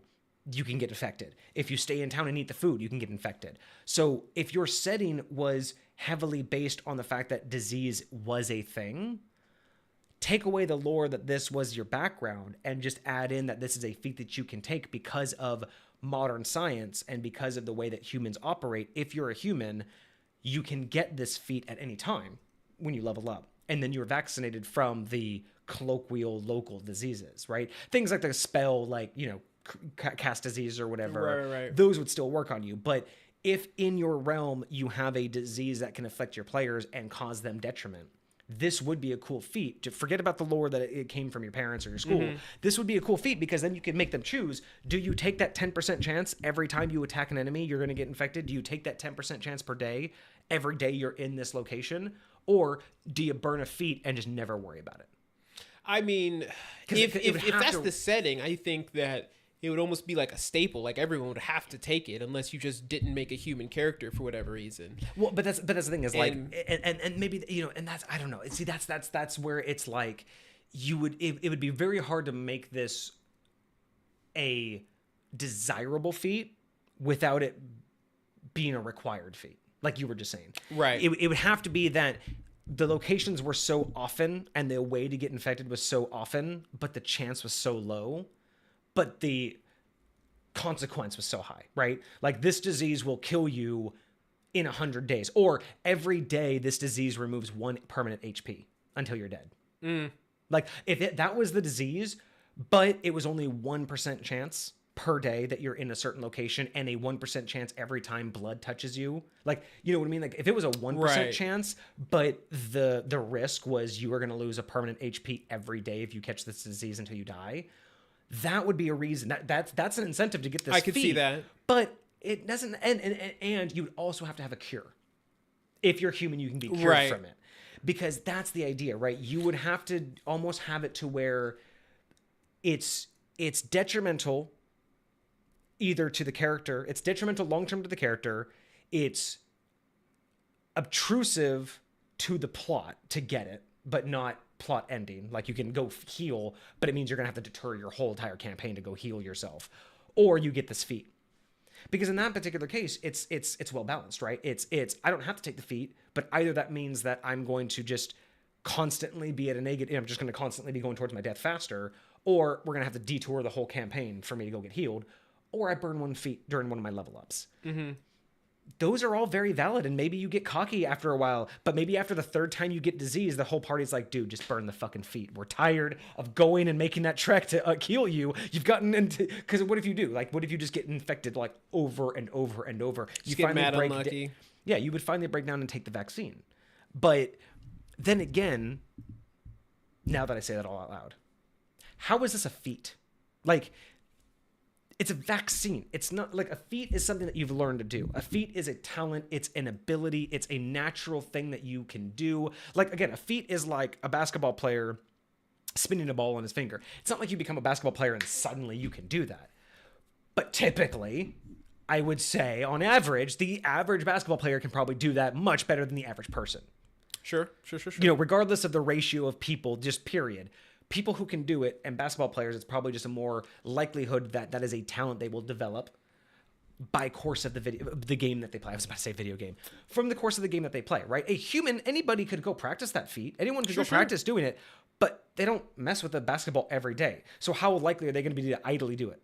How likely are they going to be in possession of a basketball all the time? How likely are they going to be in possession of the basketball when they're bored? Like, there's so many factors that lead to a feat being, like, you know, an ingrained ability and something that you learn. How is a vaccine? How is something that you get that just helps you with a single kind of concept in D&D? I don't know if that's a feat because it doesn't get reused. It just feels is. Now there are plenty of, I will say there are plenty of feats that just are similar to the skilled one that we just talked about, right? That just gives you a, you get a, what do you call it? You get a proficiency in a skill. Now, granted, you can use that skill over and over again. But that's my point. But you just get a tick mark. But that's my point. Is it's something you can use. Like you take a feat that's either like an extra attack or it's something that you use and do. It's what feat is just static. That is just there and doesn't actually directly affect anything that you do action wise. Because that's what I think my problem is now that I'm talking this out. So this is just kind of like, it does say you get advantage on Constitution checks and I would say that is true. I was just thinking about the fact that it gave you the immunity. It does give you the advantage on the Constitution checks. Okay, so we do have justification for a feat. So in this particular case, I think that the lore saying that you got it from your childhood is probably the problem. It's not a feat if you've always had it. So you could have a setting that makes sense. But let's go to the actual effects. So you get immunity from disease. I'm not so sure I like this because that's not how a vaccine works. Vaccines don't give you immunity from all disease. Yes, but I think the way they're trying to articulate it is it's not just one vaccine giving you it's immunity. Multiple vaccines. It's like the combination and all this other stuff. And that's why I think, like, again, being a feat, it makes more sense that, like, if it's a setting-based disease, I think that would make perfect sense.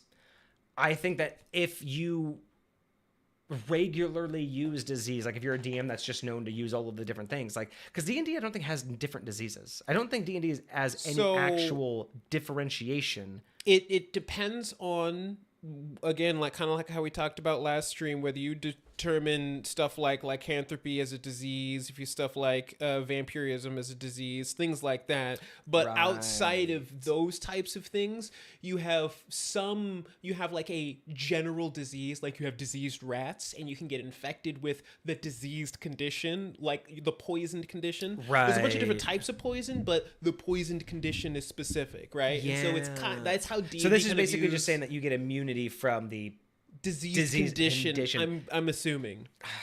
I don't know if immunity or if resistance would make more sense, because again, even a vaccine doesn't make you it doesn't technically make you immune. It just makes you much less likely to be susceptible to it, because the whole point of a vaccine is to get your body ready to attack it, but that doesn't mean that you can't get infected, right? So maybe I would say maybe resistance would be better because we're just talking about the condition, right? So I would say... What would resistance look like in this case? Would that mean you get advantage on saving throws when you are... Because sometimes the disease will be like, hey, you have to make saving throws like every minute until you're cured or something like that, or something like that. Well, because I don't think there's any disease condition you can just get. I don't think there's any because it's always like a constitution check or that's like, poison. Yeah. Poison's usually a constitution check, but I'm pretty sure when you get the disease condition, there's always some kind of like saving throw with it. And I think that's where you would get the resistance. So you'd get advantage on your saving throw, or you'd get a bonus to your saving throw. I just feel like immunity might just be a little bit... That's so weird. You know what I mean? I just feel like immunity just is a little bit. It does feel like a lot, but I will say again, like Cosmic was saying, him as a monk, that's just a thing you get. I'm pretty sure paladins get it too. Disease immunity, yeah, and that's fair too, because again, if you're trying to look at it from the other ways that you can get the same effect, it would balance out if this new feat could give humans that same. So I would say mechanically, narratively, resistance sounds better. And I would probably do that in High Point, mainly because I haven't really... I've thought a lot about like disease. It's just there are some topics that it's like there are so many good things you can add into D&D, and I have theoretical and conceptual things that are in my realm. But there are things I just don't use. Like I have diseases. I've thought so much about individual diseases of High Point, how they affect the player. I have mechanics built for different diseases, not just the disease condition. Mm-hmm. I just don't bother with them because it's like... It would make sense at a certain point in the story, at a certain point in the plot, to make your character go through that if you choose the certain, right things. But overall, it just... A lot of the times, things like that, like diseasing or, illnesses, they just don't work in a D&D setting because most people, most DMs and most players don't play that kind of game. They don't play that level of role play. The role play is mainly in the dialogue and the actions being taken, but it's not really in the whole... My character's now sick. Now we have to play out the idea that we have to go here and, get the tea and make the tea. And I have the sniffles. I have to sneeze. Most players just want what's the effect? How do I get rid of it? Like they want that like step-by-step gameplay instead of the play it out gameplay. And that's not a bad thing. I think that I wouldn't necessarily want to do all of that either. Like there's definitely things I've done in D&D, both as a player and as a DM, mostly as a player with other DMs. There's plenty of things that I've done that at the end of it, I'm like, that was such a cool concept. Don't ever do that again. and it really is, right? It's like I've done the whole thing where it's like I've tried to, play where it's like, oh, we're traveling and then we're going to go scavenge for food because we didn't bring or we ran out of rations.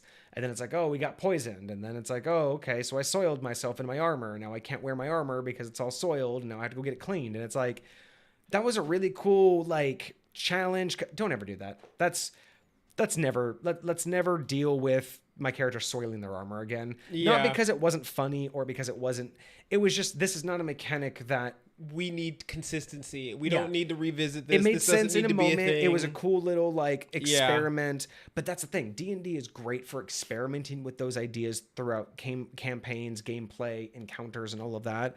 But there are some things that just like, I think the thing that we talk about all the time is when we want to hash out an idea, but we never want to say, here's where the general rule we think it should be, because some things are better off never being a rule. And what I mean by that is never being written down like in the rule book. Some of these aspects of D&D would be better if they never were written down. Because some things just deserve to be a concept that everybody understands. I see what you're saying when it comes to stuff like that. There's some things that can't be universal. There's some things that just can't translate into every gameplay. Or if you do make them universal, it takes away from its quality. It's like there's so many times where you feel like, hey, something is so much better in its rarity. Something is so much more valuable. You can appreciate something so much more when you don't have it rather than when you do. Yeah. And I think stuff like this is like when it's like, I think TV shows do this wrong all the time. And they find one thing that was funny and they're like, hey, let's just copy and paste that over and over and over again. And then it gets old and it gets like drawn out. This is not what we want out of it. Yes, that was entertaining in that moment. But don't beat the dead horse. We don't need to relive that moment. That was so actually perfect example of this. Baldur's Gate 3. So Larian Studios has actually officially come out. So Baldur's Gate 3, hands down the best D&D video game to basically ever hit the market. The only D&D game that ever really comes close, and it only really beats out Baldur's Gate 3 in terms of official 5e mechanics, is Crown of the Magistar. Solasta, Crown of the Magistar. Interesting. I've never heard of that one. It's How old is that? It's only a couple more years older. I think they came out in like 2018 or something like that. But that one is very much more, if you want a video game that is true to 5th edition, mechanics. Actual 5th edition mechanics, Solasta beats out Baldur's Gate 3 in every way. Because Baldur's Gate 3 took a lot of creativity in making a game that translated better to because no one's going to argue. All of the changes they made translate better to a video game. They just kind of ruined D&D. The only problem I have is with flying. I feel like they could have introduced flying mechanics where you can actually stay in the air. Yeah, I don't know. I actually don't know how they do flying mechanics. They treat it just like jumping.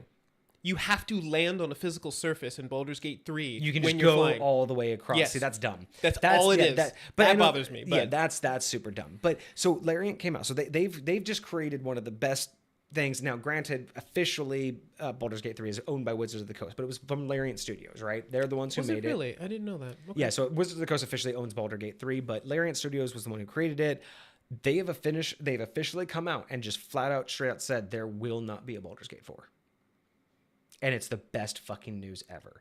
And I don't mean that because they don't deserve to keep going with it, but it's what they said in follow up to that. They said, no, we understand what we've created here. We understand that we've created a groundbreaking, one-of-a-kind game that will probably not see a successor. And we want to leave it that way. They basically they want to be the comedian that leaves on that high note. They are not going to sit here. They don't want to drag it out. They don't want to waste their talents because they're a big company. They know that everything they've produced is really good. Their whole goal, what they've expressed, is that they don't want to keep their good talent working on an already known success. It's like, yes, we knew this worked. We could make billions on a Baldur's Gate 4.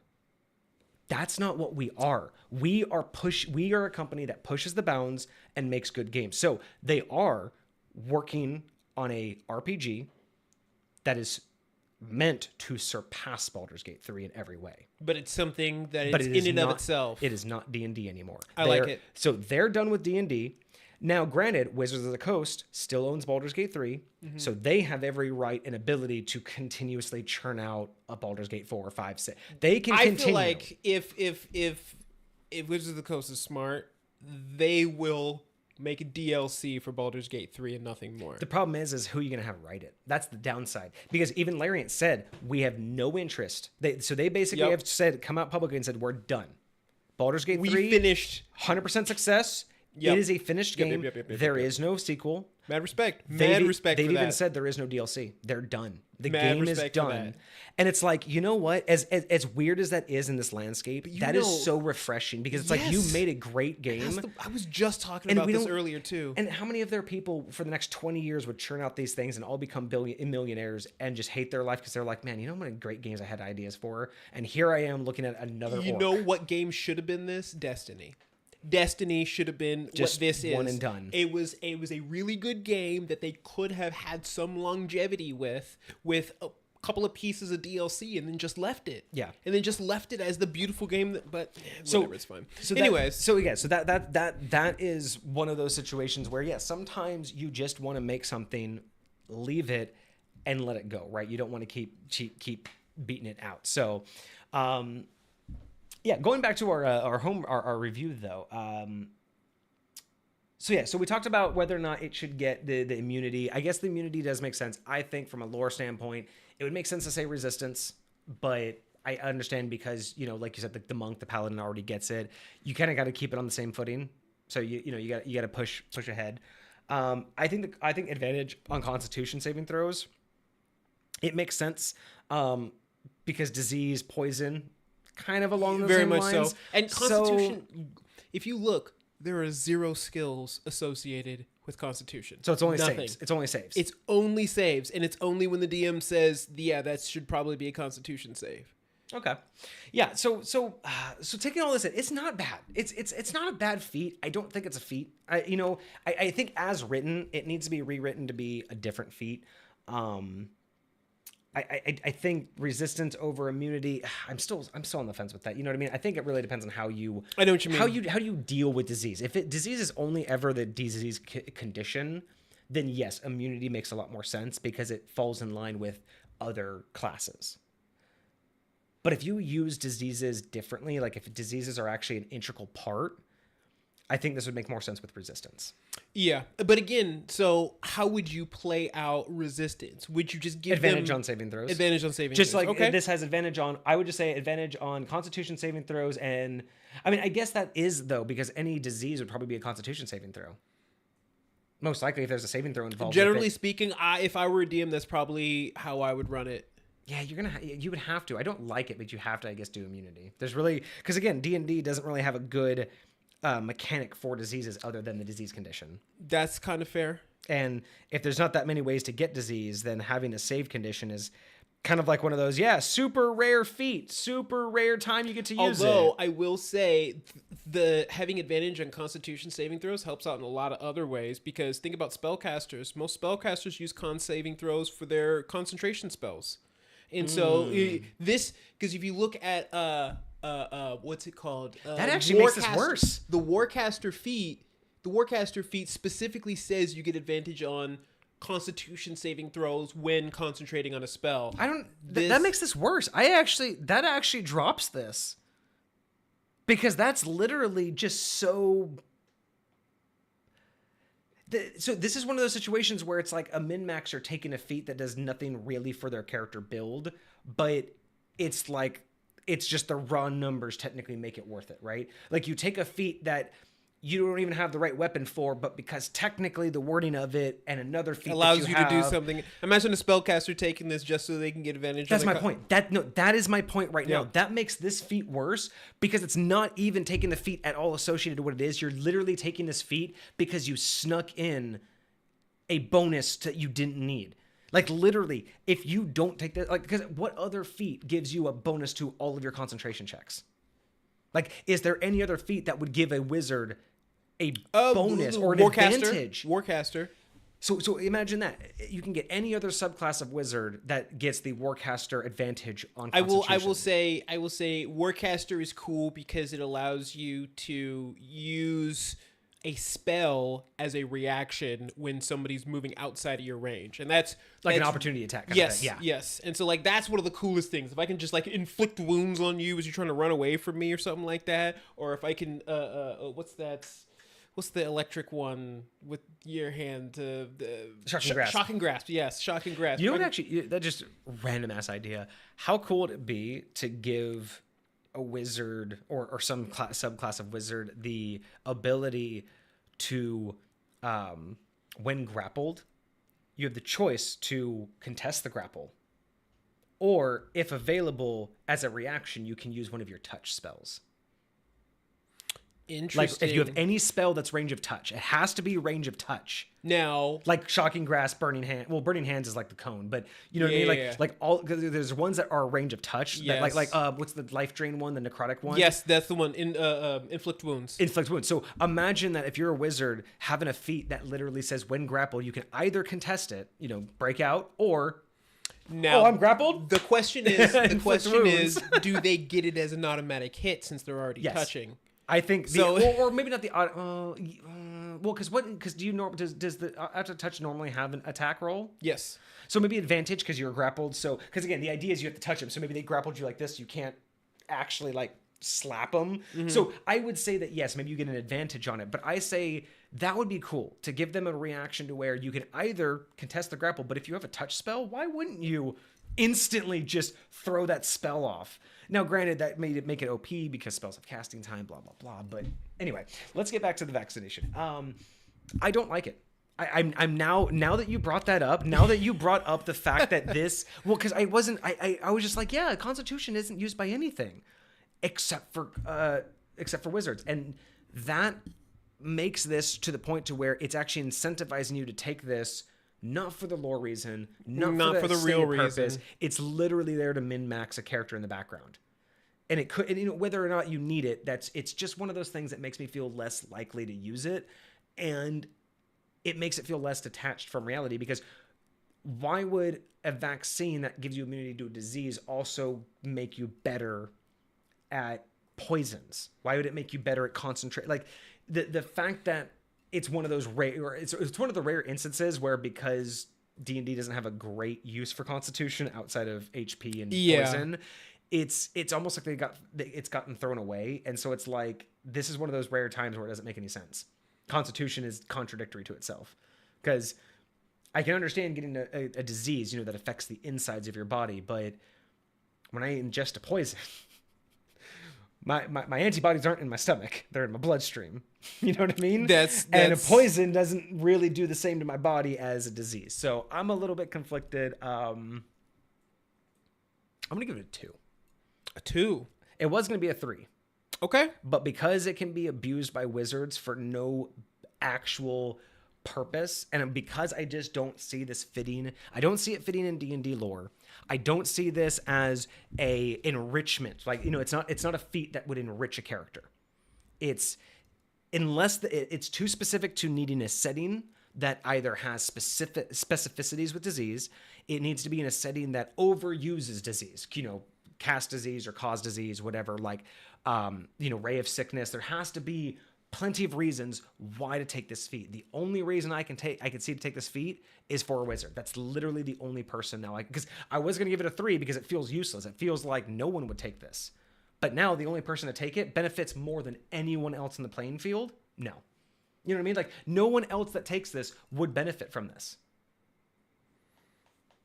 And the fact that it's linked to humans was kind of cool in the beginning. Because of lore reasons. But then it just dissolves from, then what's the point? Like, who is going to use this unless it perfectly min-maxes your build? I feel that. I do feel that.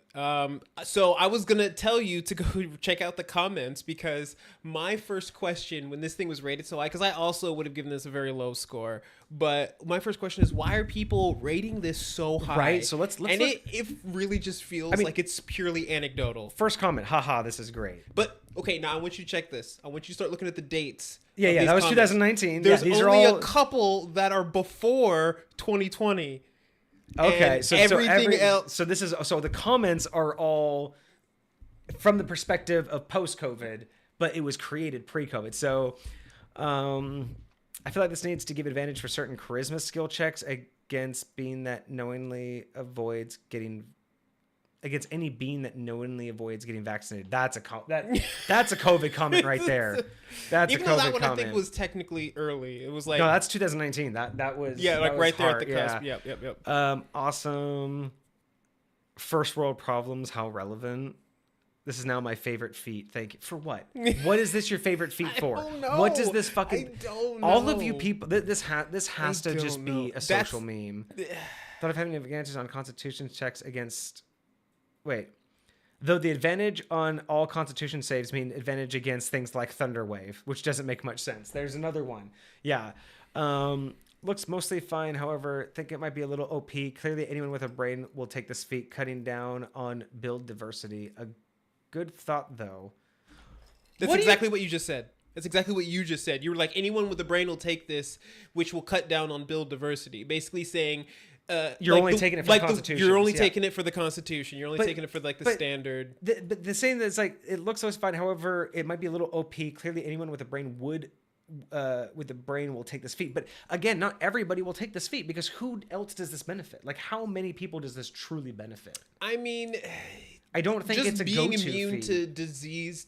I think there are certain players that feel like there are certain aspects of the game that are always going to be involved. Like, there are certain people that always think people have to worry about encumbrance. There are certain people that think they always have to worry about. And so maybe somebody thinks disease is always going to be a problem. So just always having that immunity and always having Constitution checks is valuable. So, There it is. My favorite comment.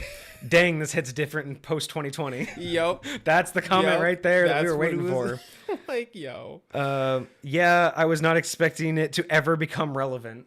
That's probably from the poster. It is the poster. He's commenting, being like, "Yeah, I didn't think this was ever going to be relevant, bro." Oh, that's so funny. I'm curious if he made changes and adjustments to it post COVID. Like, it used to look a little bit different, but then he adjusted it afterwards. But Who knows? Yeah, everything that I'm seeing here, this is 100% everybody's just going off of the social meme. This can't be. Oh, there we go. There's another favorite one. Ugh. That's it right. Ugh. Just what are you doing? 100% no notes. What? Really cool. Well done. Thanks for the chuckle. Yeah. See, there you go. There's an honest one. Thanks for the chuckle. Don't do this whole. Oh, this is 100%. Just thanks for the chuckle, guys. Come on now. I mean, that's what it was. It was a chuckle. It was a meme. It was cute. Why so many downvotes? This is my favorite or second favorite homebrew out there. Although advantage on all saving throws really doesn't make sense. What makes sense is that it is a strong feat, especially with the pandemic. It's not a strong feat. How many?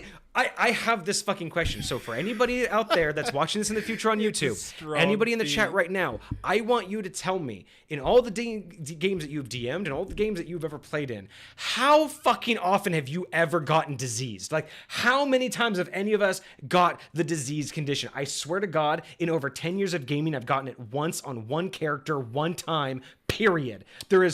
I know that it's anecdotal. I'm not saying that mine is the way that it goes, but I really want to know out there. Yeah, I think I got it once. How many of you are getting diseased to the point to where this is the best feat ever? Are you kidding me right now? I would take Sentinel over this even if I didn't have a pole arm. I don't understand. Like, I'm not saying it deserves a 2 because it's bad. It deserves a 2 because I will never use it because it doesn't make any goddamn sense. But what I don't understand is, like, it's one thing to appreciate the meme, but what do you mean this is the best feat? This is literally in your top 2. What does that even mean? I genuinely don't know. I don't know what, but listen, I get it. I guess, a lot of people play D&D for the meme. And so there you go. That's why it's this one right here. This person, how often do you play? Immunity to all diseases and advantage on all constitution saving throws. OP as fuck. How? What gives you disease in D&D? What? How many things actually cause disease? And other than Thundering Wave and concentration checks, where is Constitution so OP? How is advantage on Constitution saving checks changing your guys' video? Like, I was almost said video games. Your gaming experience. But how? No, but seriously, how is it changing your campaign? How is this one advantage on this one stat suddenly being like, nope, OP as fuck, I will never die? I don't understand. If they were all saying, hey, this bumps your Constitution by 2, then you can call it OP because that automatically changes your HP. If this bumped your Constitution, fucking OP. That would be crazy. If he said you get immunity to diseases, advantages on Constitution saving throws, and your Constitution becomes 20, I'll agree it's OP. But advantage on Constitution saving throws and immunity against diseases, that is not OP. Y'all are lying. There's no way that's OP. That is literally like 2% of any person's campaign. There's no way that this feat you're going to carry your entire game is going to come in that handy. I would put money that there's no way this comes in that handy. I want someone to prove me wrong. I want someone to write me out a diatribe of why I'm wrong, because I don't think I am. Please tell me. I don't think I am. Of course, they don't work on this in real life. Blah blah blah blah blah. Description is elegant. Bullshit your immune system. So everyone's mainly just commenting on. Again, I highly agree with you. It's no one gave a shit about this or thought twice about this until COVID. And then all of a sudden, people thought this was the most hilarious thing in the world. And you know what? I don't even know if that just even does it more justice or less justice, because from an aspect of COVID, it's like, I don't know. This is breaking my brain. It's a 2. It's a fucking 2. Yeah. This is personal. It's a fucking 2. How dare you? No, I get you. I have no use for this. This does not inspire me to do anything differently than I'm doing. It doesn't give me any new ideas. I don't think this is relatively universally acceptable in most D&D sessions. I think it's far too specific. I don't think it does anything very much of value for the average player. Just for so many different reasons, and for other reasons that I would need to change it just to even get close to coming into High Point. The best thing about it was it's a cool idea. It's a cool aspect, maybe for a character background. If you have a setting that's steeped in diseases, or if you have a setting that you want to have like, you know, a COVID related like event, this would work. As a feat, when I'm homebrewing this, when I'm rating this as a feat, I'm thinking throw this in a book. You hand me the player's handbook, and this feat is in there. Mm-hmm. No. If this feat was in the book, I'd think that was a waste of paper. That's a waste of fucking ink. Okay, this is not acceptable to just. You can't just plop this into any game. Yeah, and that's where I'm taking so much score off of it. Is not because of how people like this. It's just. It doesn't work. It doesn't work in the average game, and I just don't think that it is. I really do think 90% of people added this because they laughed about it, showed their players, and they all said, "Oh, that'd be so fun," and then no one ever took it again. I guarantee no one ever actually used this. All those people who added it probably never used it. They probably showed it to a couple people, had a good laugh, and nobody's gonna go back and change their vote later after they looked at it and was like, I didn't actually do anything. But they got their enjoyment out of it, so you know. Live your life. I suppose. Cosmic's saying that vaccinated monks give their technique and experiments on themselves is what give them immunity to poison instead of purity of body. That would be interesting. Doing experiments like that would I'd be interested if somebody built a subclass around that, like a monk subclass where they're like doing experiments on. I just recently was watching this anime about like ninjas and stuff like that. I forgot. I think it was like Ninja Kumai or something like that. Something new on Netflix. But this dude, he has this weird ability. He like pulls this thing out of his arm, and it like releases like a certain like flow of chi and enables him to like unlock certain abilities, but it like brings him like near to death or whatever. He's just doing weird different like experiments, like what can you do, can you learn, almost like acupuncture but for the flow of your power. Yes, that's kind of cool, because I mean like Yu Yu Hakusho had the similar thing where like, you know, when he was training he had like the sweatbands, but then he took them off and they're like 900 pounds. And he's like, oh, those weren't, they weren't weighted, but it was... Rock Lee from Naruto, same thing. Yeah, but I remember in Yu Yu Hakusho, they weren't weighted, but when in the middle of the fight, he took them off, and then all of a sudden his power level increased because they restrained like the flow. He had to like work really hard to get even like a tiny bit of power. But once he took those off, it's like he just opened like a fire hydrant, and he was just like, let's go, bud. He's like, all right, I got you. Like, I got you. That would be kind of cool. Like I like that idea, but like that would actually be kind of cool for. That would be interesting. Have like a system where you could do that, where it's like you build the character, you have the player build the character at level 20. So you build the final character, right? And you have all of the stats, right? So you guys have to agree this is the character you're going to build. These are how you're going to get to. It doesn't matter what order you get there in. Like these are the things you will choose at the end of the game. These are the things you'll get. Whatever you choose per level will based on when you want it. But you have to have like basically have them build it out, and this is what they can select with every time they level up. These are how they have to level up. Right. You do that, and then how cool would it be? You give them this like ability to where they can tap in, right? Like they have this like ability to, like you were saying, they could tap into something that they've trained to. So it's almost like you can let them tap into a future stat, something that they have potential, like, because the idea is, right, they're reaching their potential. So they have an ability to reach a potential. Like so you know what the potential is, so they can tap into it at any point. However, they lose something from that potential. In doing so? So like, let's say every time they activate this ability, they can choose any ability, spell, or whatever from their final build, right? So they can, in one moment, kind of like what we're talking about, a heroic action, they can just do it whenever they want. They can do this, unlocking their potential feat, and you basically take out the character sheet from level 20 and go, what do you want to do? You can do any of these things because that's your potential, right? We know what your potential is. But whenever they do it, they roll like a d20. And they lose that many permanent HP from that build, like when they get there. Interesting. Or if they use it too many times, or let's say when they use it, if they fail at what they're doing, like they roll in that 1. So let's say they try to do something that's requiring strength, and they roll in that 1.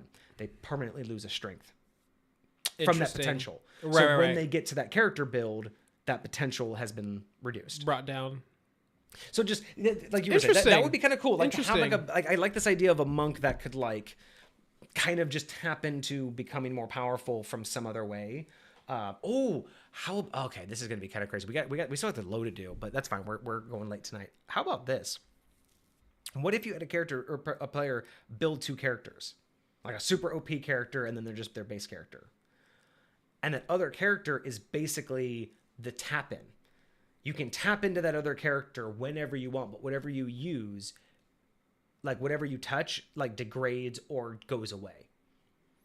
So it's like, it's like you have this ability, almost like I want to tap in and become super strong, or I want to be able to do this action, but you have this other character sheet that you tap into, right? Like not necessarily your future character sheet, but a character sheet, like an alternative version. That's what you're tapping into.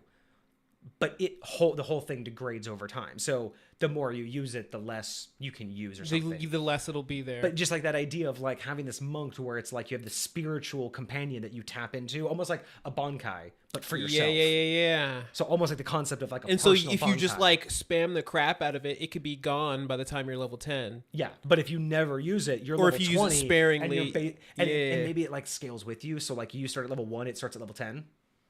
So it's always that further ahead of you, but every time you use it, it maybe drops a level. Maybe that's it. It starts at level 20 and then it just drops a level. I don't know.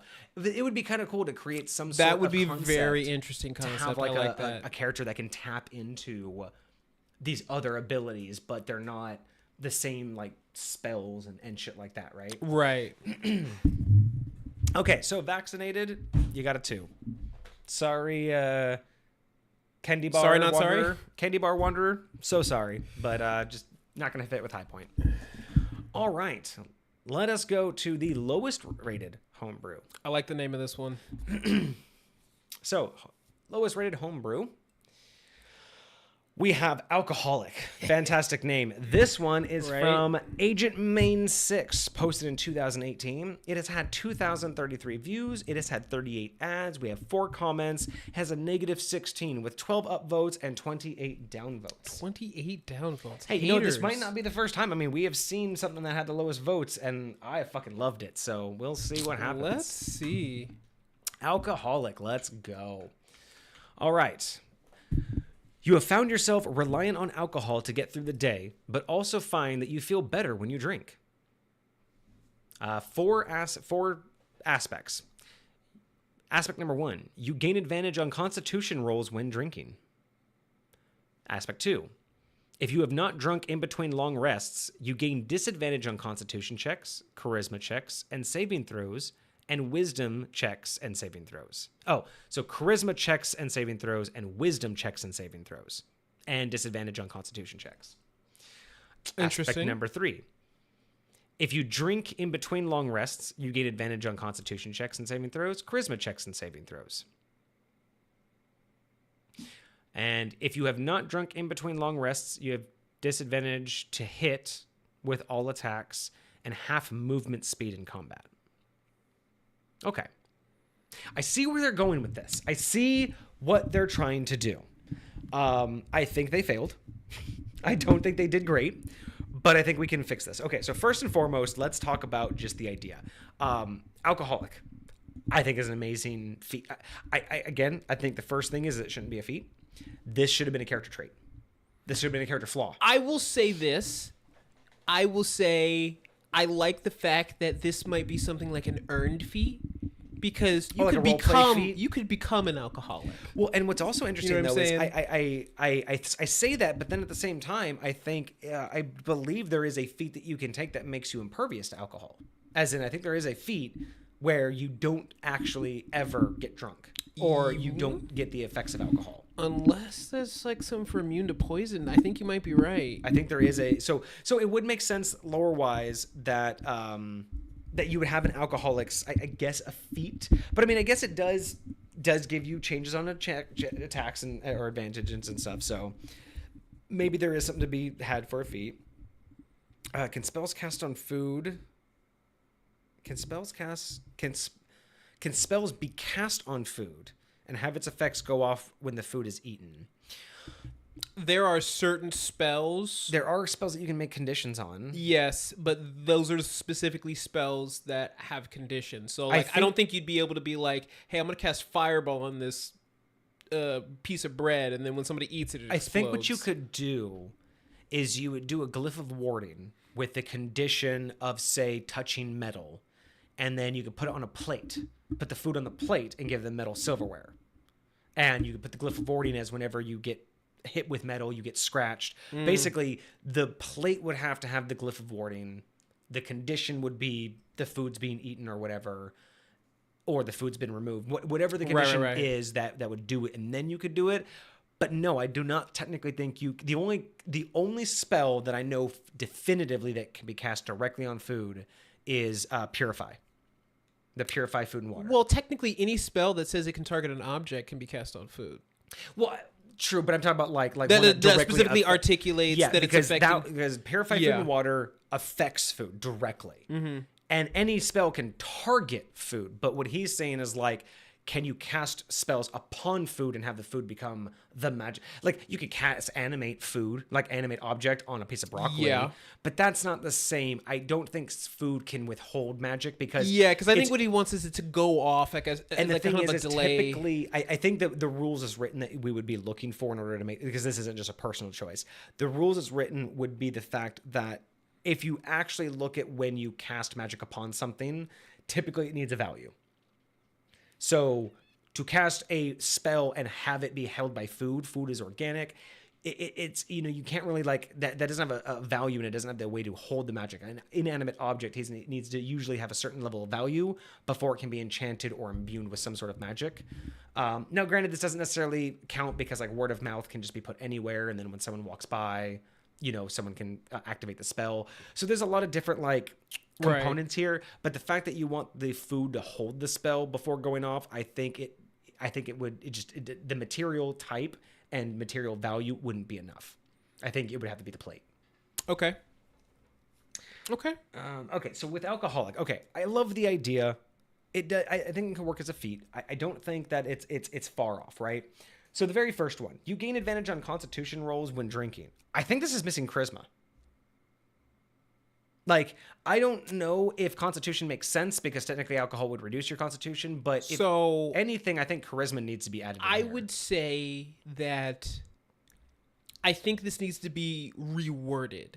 I would say you would get advantage on Constitution saving throws for drinking, not while drinking. Meaning that I have advantage when they say, hey, you just chugged like the fire crazy alcohol. Let's see how drunk you are. I would get advantage on that saving throw, but I wouldn't get advantage on any Constitution saving throw while I'm in an intoxicated state. And that's kind of what it sounds like to me. And that's exactly what it sounds like to me too. And ironically, both of these have advantage on Constitution.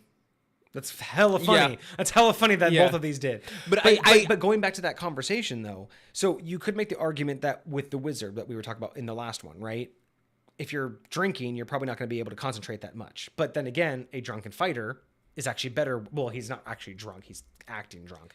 But if you also look at it, I could see the argument of Constitution checks against things like poison because you're full of alcohol. So the alcohol is limiting the poison effects. Like, so there's arguments to be had about elements of it. Some sort of check against ill effects. Again, I think this is not a problem with either of these feats. I think the problem is how D&D handles Constitution. I think Constitution is kind of just I don't want to call it a dump stat or a throwaway, but it's kind of a catch-all in terms of the various things we think of needing Constitution for the body's ability to like react. And it's just, it's convoluted. It's fuzzy, you know. Constitution's anything from what your stomach can hold to how badly you can take a punch, right? Like that's Constitution in two different forms: how much you can drink versus how much poison you can ingest versus how much you can take a hit without being dazed. All of those three things are technically Constitution in D&D's terms.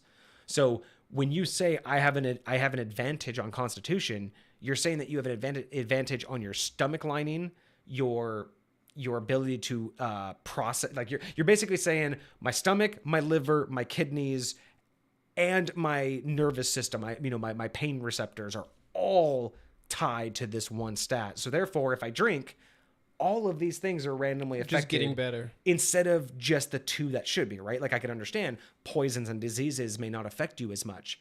Maybe getting punched in the face isn't going to affect you as much. But you're probably not going to remember as much. You're probably not going to concentrate as well. Like, so it's a touchy subject. Interesting. Constitution's really weird. So I don't necessarily know if I disagree with the advantage of Constitution. I think it could be definitely rewarded as in not while drinking, but while intoxicated. I think that this is a good feat to add if the DM is willing to add some sort of intoxication mechanic or even an intoxication counter.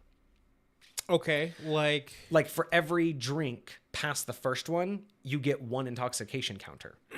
For every two points on your intoxication counter, you have maybe it's like after so many points you get disadvantage, or maybe it's like for every point beyond your proficiency bonus, you are drunk.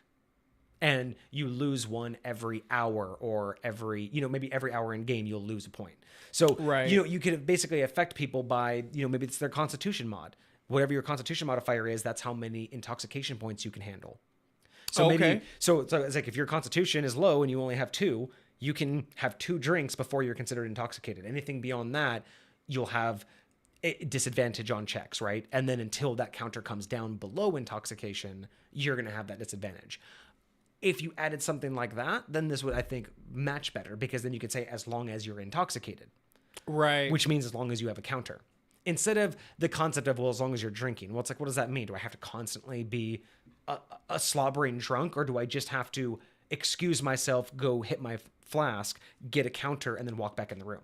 Right. Like, how are we working and role-playing this, right? So I think a non-intoxication counter would be awesome. That's a mechanic that we haven't even brought up before, but that'd be kind of cool. I think that would be cool, especially because, you do have other classes like Drunken Monk and stuff like that, and it would be very interesting because, even when you look at, like, the portrayals of, like, drunken monks and stuff, like, they're actually intoxicated. They're, like, now, granted, again, there are things like functional alcoholics, people who understand how their body works when they are under this influence, and they have the ability to control the chaos that their body is under, right? Like that's kind of the vibe that I get from people who are, alcoholics, people who, are in that impaired state. So what would you say if you had the intoxication counter, this feat would give you double your intoxication counter? So if you had a Constitution modifier of 4, taking this feat would give you an 8 on your intoxication. That means you can get up to 8 before you're even affected by intoxication. Yes. And then after that, well, I would say that you can, that 8 would be kind of like your threshold. Like, you're drunk the whole time. You're drunk from 1 to 8, but you're not affected negatively. You're not gonna, like, pass out. Like, but that's what I'm saying. It's like, so normally if I had a 4, I can only get up to 4, but I would be intoxicated as long as I have counters, and I have to remove all 4 to not be intoxicated. But or I can get up to 4 and then I'm intoxicated, right? So if my Constitution's a 2, like let's say my Constitution modifier, I have a what is that, 11 or a 12? So I have a Constitution modifier of 2. Right. That means that I can have 2 intoxication counters before I get any negative effects.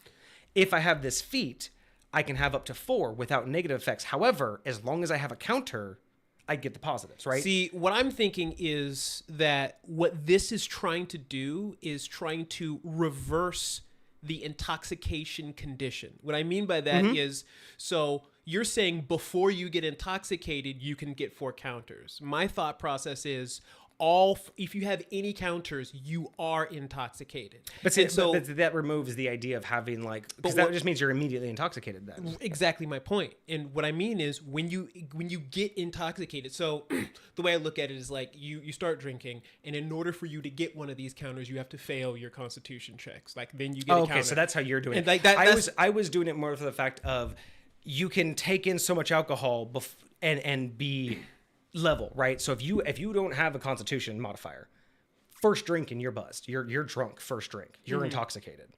Whereas if I have 2, it takes me 2 drinks and then so I get 3 counters, I'm intoxicated, I have negatives. You get 1 counter, you get intoxicated, but in an hour, you lose your counter, I lose mine. I technically still have intoxicated counters, but I don't have the negative effects. What I'm trying to say is, as long as I have those counters, these benefits would work, right? It's also giving me twice the amount of counters, giving me the ability to double the amount of time I'm intoxicated. And I do get that, and I want to include that, but I guess where if I'm looking at this, I'm looking at it as, okay, the state is intoxicated. When a regular person is intoxicated, it's bad for them. Mm-hmm. When an alcoholic is intoxicated, it's good for them. Yeah. And so as long as, and I don't want to make it harder for the alcoholic to reach that intoxicated state. They're not, it's the way you made it sound is that they have to get all 8 before they hit intoxicated. No, you're missing. No, like I said, that's the amount that you can handle, period. Like, so you have, like, the idea would be anything over your max, you pass out, you're done, you're gone, you're blacked out, you're dead. Like, you're basically over. So if I only have 2, I can get 2. Okay. Once I have a third counter, I'm blacked out. I'm gone. When you max out your counters, you're done. Right. Okay. So this is why anything before your counters is what? You're technically, you would be, okay, so I see where I messed up on my... That's where my question is. Anything before you that would be intoxicated, right? And that's what those numbers would be. And then anything before that is you're sober, right? So yeah, so in that particular case, I think where I messed up is because I said the first drink would be free, like you have a drink and you're nothing okay. happens. Yeah. Once you have that second drink, that's when you begin the intoxication counters. I think that's where I messed up in terms of what I said, right? So once you have that intoxication counter, you are intoxicated. It just... getting there can be 1 or 2 drinks. But yeah, once you have an intoxicated counter, you would be intoxicated. You could only have a counters equal to your constitution modifier. Okay. Beyond that, you basically pass out. My idea was those counters would then get doubled with this feat, so the alcoholic could extend how long they would be able to be intoxicated, whereas everybody else would pass out. So whereas if you had 4 points, this feat would give you 8. So you could get 8 counters, which means you have 8 turns or 8 hours of this benefit. Whereas anybody else would have 8 hours of, or 4 hours of the opposite of all the downsides of it. And that would be an easier way to count this, because the idea is to keep a track of when you've been drinking. So the idea would be you have to have the intoxication counter. And you can even do it if you want to do it where you have to fail a constitution check to get a counter first. I don't necessarily think you have to fail it though, because and that's in that particular case, if I want to get drunk, I'm going to. I don't have to fight myself to get drunk. According to rules as written, you can intentionally fail any saving throw at any point in time. So if you just want to get drunk, just be like, all right, I'm failing all these throws. Let's go. So yeah, I think where we both got mistaken is because I said the first one was free, but the idea is once you start getting intoxicated, once you have an intoxicated counter, that's it. You can only handle so many of those counters. This is supposed to handle So my more. question would be this: would it be a situation where it goes down every so many hours and you have to drink more to bring it back up? Or would it be something where after a certain period of time it goes away completely and you have to start over again? I would think it would make more sense 1 point per hour. Just like it basically equate it to a shot or a pint of alcohol, right? So it's going to take an hour for that ounce of liquor to get out of your system, so an hour per point. So you have to basically, if you're managing your counter, you could be drunk all the time. Exactly. But you got to be careful not to go over. But if you think about it, you could still pass out eventually. And if you think about it, in normal D&D, the max counters you could ever have is 10. So you'd have to basically be drunk half the day at all times, and then part of that's going to be your rest up, right? So you could even say, I could wake up with 2 points. You know what I mean? You can max out at 10, and I think pass out. I think that's what they're talking about when they say if you were drinking the day before. In between the long rests. Yeah, exactly. And that's where I just don't think it works, because there's no way to really quantify if you're still drinking, if you're still drunk. I think that, and neither does, D&D, it's always been a role play thing, right? It's always been, oh, you're drunk, or oh, you passed out, or whatever. But having an actual counter that says, here's how long, and again, we're not talking about like a whole new mechanic for being intoxicated, right? We're just talking about how to add that counter and how many before you literally become blackout to the point that you can't be useful. And if you did it something on like your constitution modifier, that's just how many drinks you can handle. You know what I mean? Like that's just how drunk you can get. You'll get all the disadvantages, and it's just a time frame at that point. You get the standard, because I mean, intoxication is a condition, I believe. I don't know if it's a standard one or if I think there was a supplemental that came out. I'm pretty sure it was either Xanther's Guide. Something came out with Let me see if I can find it on 5e. I'm pretty sure there is an intoxicated thing. So I think we just don't have a counter. We just don't have a way to know when tracking. are. Yes. So I think that would work. I think advantage on Constitution. I think that, again, looking at the last feat and looking at how Constitution works in D&D, it's really hard to be pedantic about it. So I could accept an advantage on Constitutions across the board. I can accept that.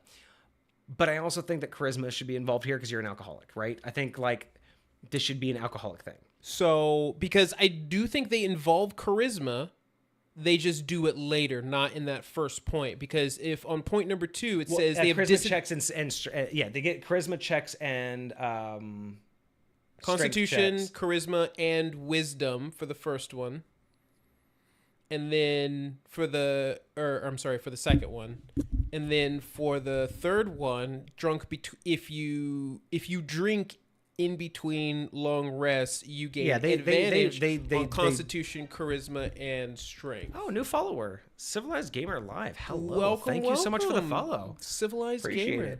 it. So I think they just wrote this in a really weird organization. So basically, when you're drunk, not only do you get advantage on Constitution rolls, but you also get advantage. You also get advantage on Constitution checks and saving throws, charisma checks, and strength checks. So I'm seeing where they're going with this. They're trying to take in all of the aspects. I think they messed up here, though. They said you get advantage on Constitution checks, saving throws, charisma checks, and strength checks. But when you haven't been drinking, disadvantage on Constitution, charisma checks and saving throws, wisdom checks and saving throws. So what's interesting is wisdom goes down without being drunk, strength goes up while being drunk, right? So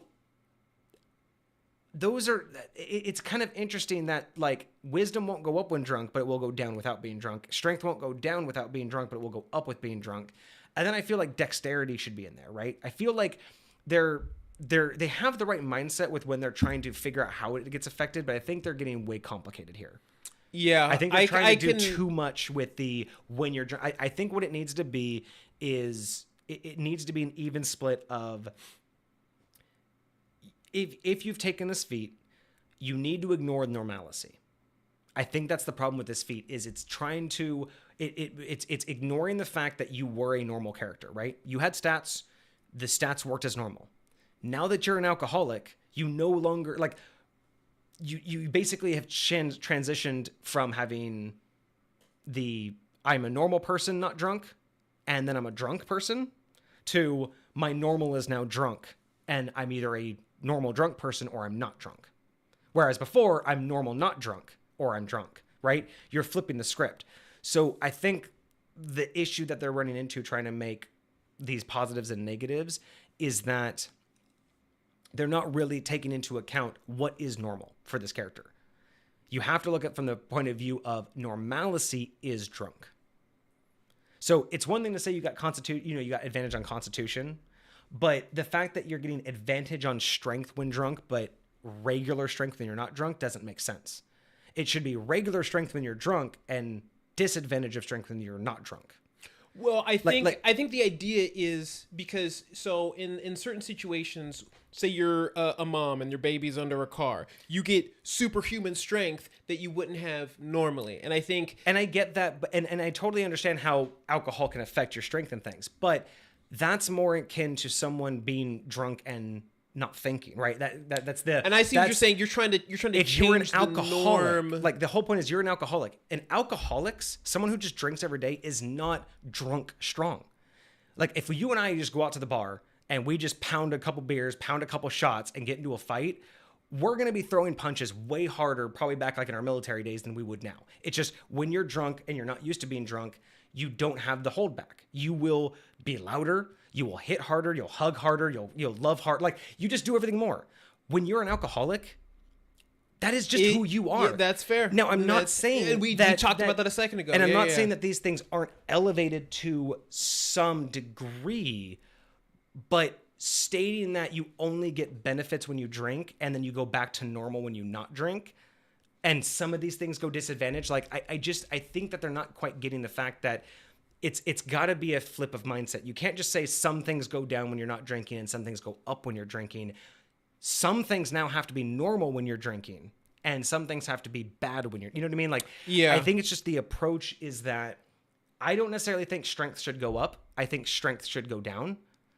I think wisdom makes sense to go down when you're not drinking. I don't think these things make sense to go up when you're drinking. I think that should be the normal normalcy, right? You're maintaining. But things like constitution, charisma, those things I can imagine going up when you're drinking, right? Because those are things that are affected by your confidence level, by your by your inhibitions, right? You're not going to get wiser by getting drunk. You're not going to technically get stronger by getting drunk, but you are going to be more lively. You are going to be more talkative. So I feel like they're not really addressing what. So if it was changed to constitution and charisma up when drunk and wisdom and strength down when sober, and then everything else is kind of normalized right. Otherwise, I think that makes more sense to this feat. And maybe I'm getting more too rational. Maybe I'm getting way too realistic with it. But the way it is right now, I don't think the particular stats they're trying to bump and decrease make any sense when you're just saying I'm just drinking. And I do like, I will say this, because you mentioned dexterity earlier. I like the fact that they left it alone only because of what you said, and that is we're trying to make this their normal, right? Yes. In general, like they're going to be a little stumbly, but they're going to be in control of that stumbly. They're still going to be able to walk in and out of a place without bumping into people, even though they're stumbling. Because like I was in the Coast Guard, right? And so I was on a ship the majority of the time. It's like walking on a ship. And so you walk around out at sea, you get your sea legs, you understand how to walk like you're drunk without running into stuff. And then once you get on land, you look the exact opposite. It's super and that's weird. My point, right? It's super once weird. You're on a ship, you look normal. After you've been on a ship for a couple of days, a couple of weeks, you're normal. You walk off that ship, you look fucking goofy as shit. You know what I would say? That's my point, right? If you're not drinking, you look goofy as shit. I'd say you lose 10 movement speed when you're sober. I just like you're moving sluggish, you're moving like kind of like because you're not moving at your sway. Your sway is off. Like it wouldn't mess with your dexterity necessarily, but you would definitely just be moving a little. Just, yeah. No, I can see that. We do got some more stuff from our newest chatter. Civilized Gamer Live. How are you doing? Our night's been going great. We've been doing a high-low here for D&D Beyond. It's kind of something that we'll do when we don't have any submissions from our viewers. So it's been going pretty good. Let's see. Feat is pretty harsh when you're not on the booze. Yeah, and that's the thing too. It's like when you're not on it, it's telling you disadvantage on Constitution, but you get advantage when you are drinking. So where's your normalcy? Because a normal, what's normal? You don't do that. Drinking doesn't make you an extreme.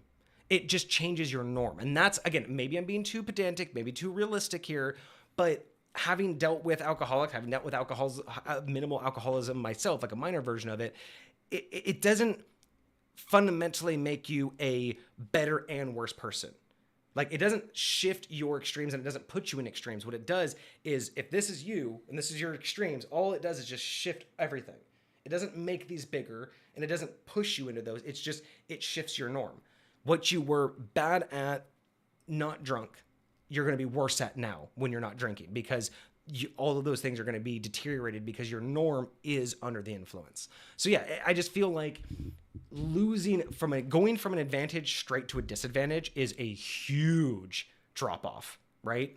Like that, it just seems like we're not talking about a drug, or like not an overdose, but we're not talking about like they're having a withdrawal. Right? It's not like that. If you had like a heroin or cocaine type of drug, or a skooma, from Skyrim, if you had skooma in your realm and you wanted an aspect, you could do that, where if you get on this drug, you will always have advantage, but then as soon as you're off the drug, you have disadvantage. That feels like a withdrawal. Right. But with alcoholism, it's not so much a withdrawal and a complete shift. It's literally the difference between someone who doesn't drink and then you give them a drink, right? It's just a fogginess. It's a fuzzy. It's an abnormality that's not their normal control. And when you take an alcoholic and remove the alcohol, it's not like they're suddenly a different person that has lack of skill. They're just out of their norm. They're out of phase. They're fuzzy. They literally are like someone who's never drank giving them drinks. Right. And that's how I feel this needs to be approached. But yeah, I think that these particular harshes they're not balanced in terms of harshes, right? I see what they were trying to do. They wanted to make it to where they're encouraging the character to constantly be drinking. They're giving it a reason to. But why would you take this feat? Like, you know what I mean? Like, this is, again, it's almost like an infliction. This should have been a background, maybe a character flaw, or maybe this is a feat that is inflicted on you if you don't maybe you have a 10% chance every time you drink too much, every time your character gets drunk, you have a 10% chance to become an alcoholic.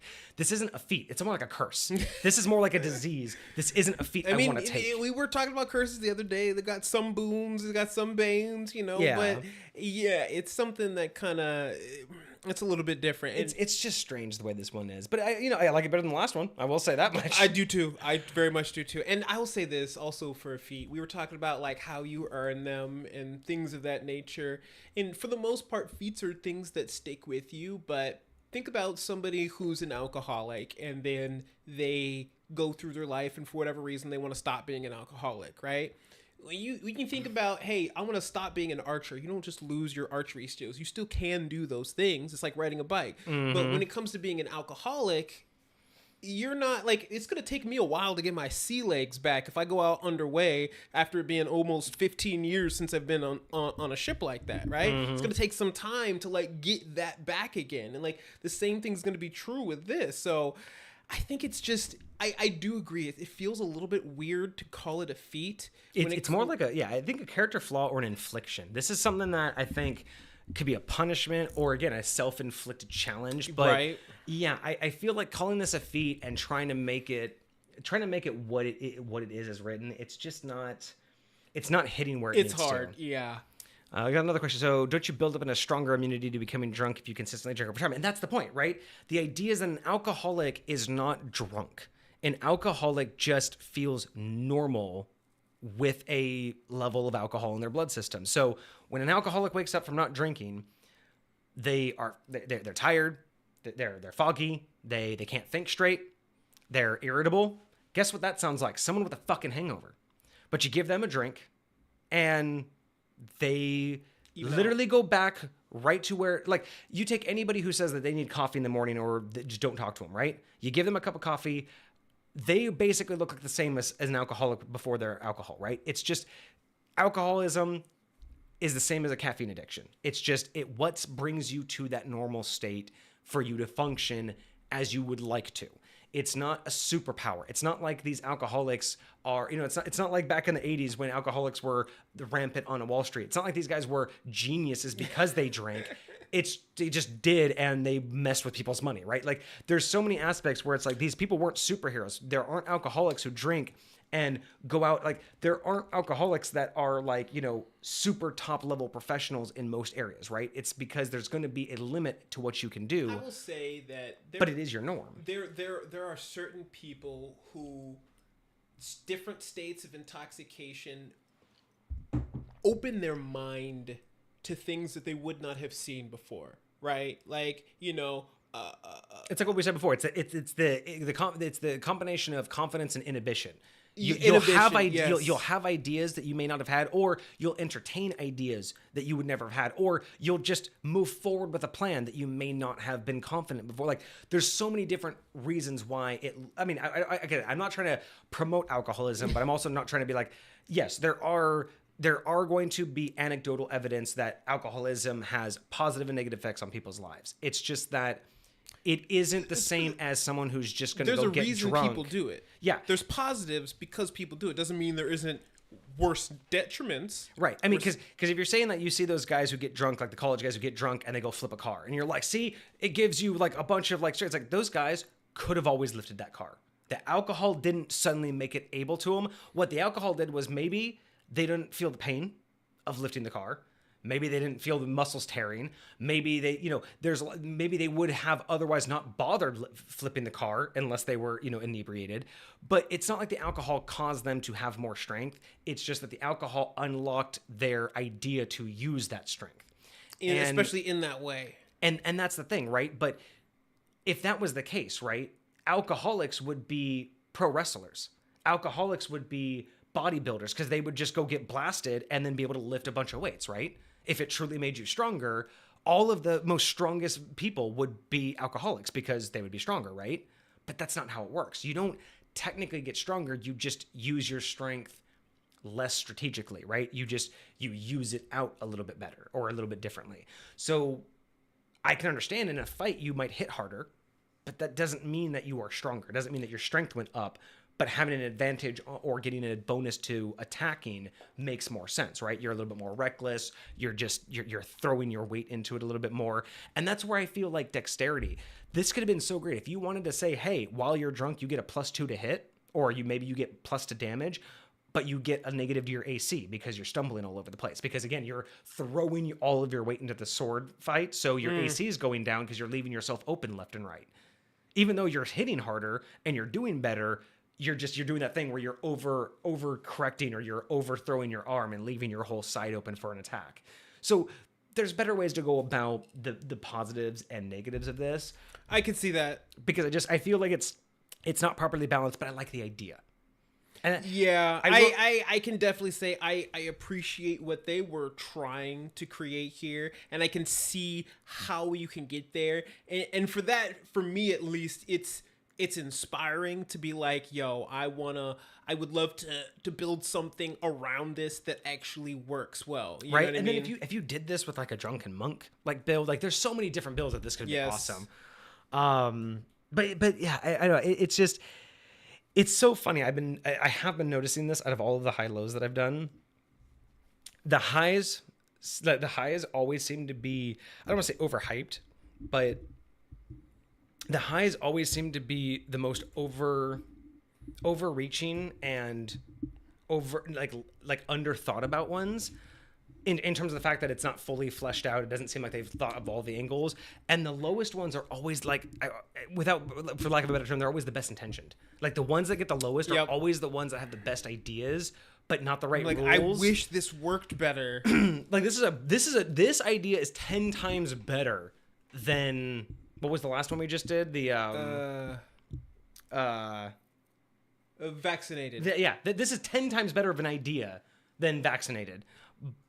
But the rules are just wrong. You know what I mean? Like vaccinated kind of sort of made more sense, but it just was a terrible thing. This is an awesome idea. They just didn't flesh it out all the way. That's the downside of this. Interesting. And then we also have taverns are your character's best friend. Prohibition's the last thing you want to hear at a town meeting. Biggest threat is prohibition, alcohol poisoning, since booze is technically a very weak poison, and a long line into the bar.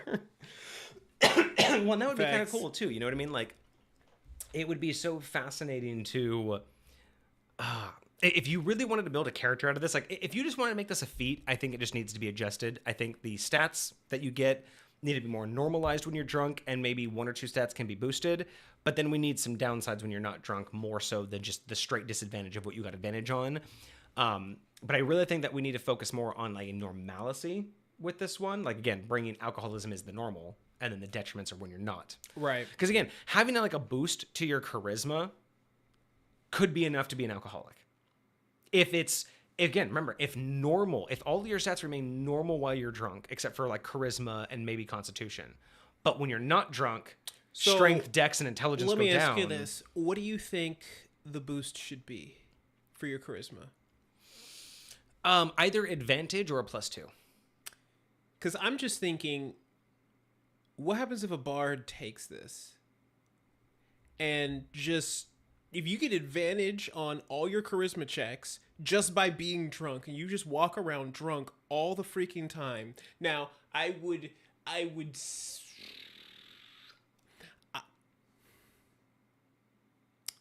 do you consider spells charisma checks?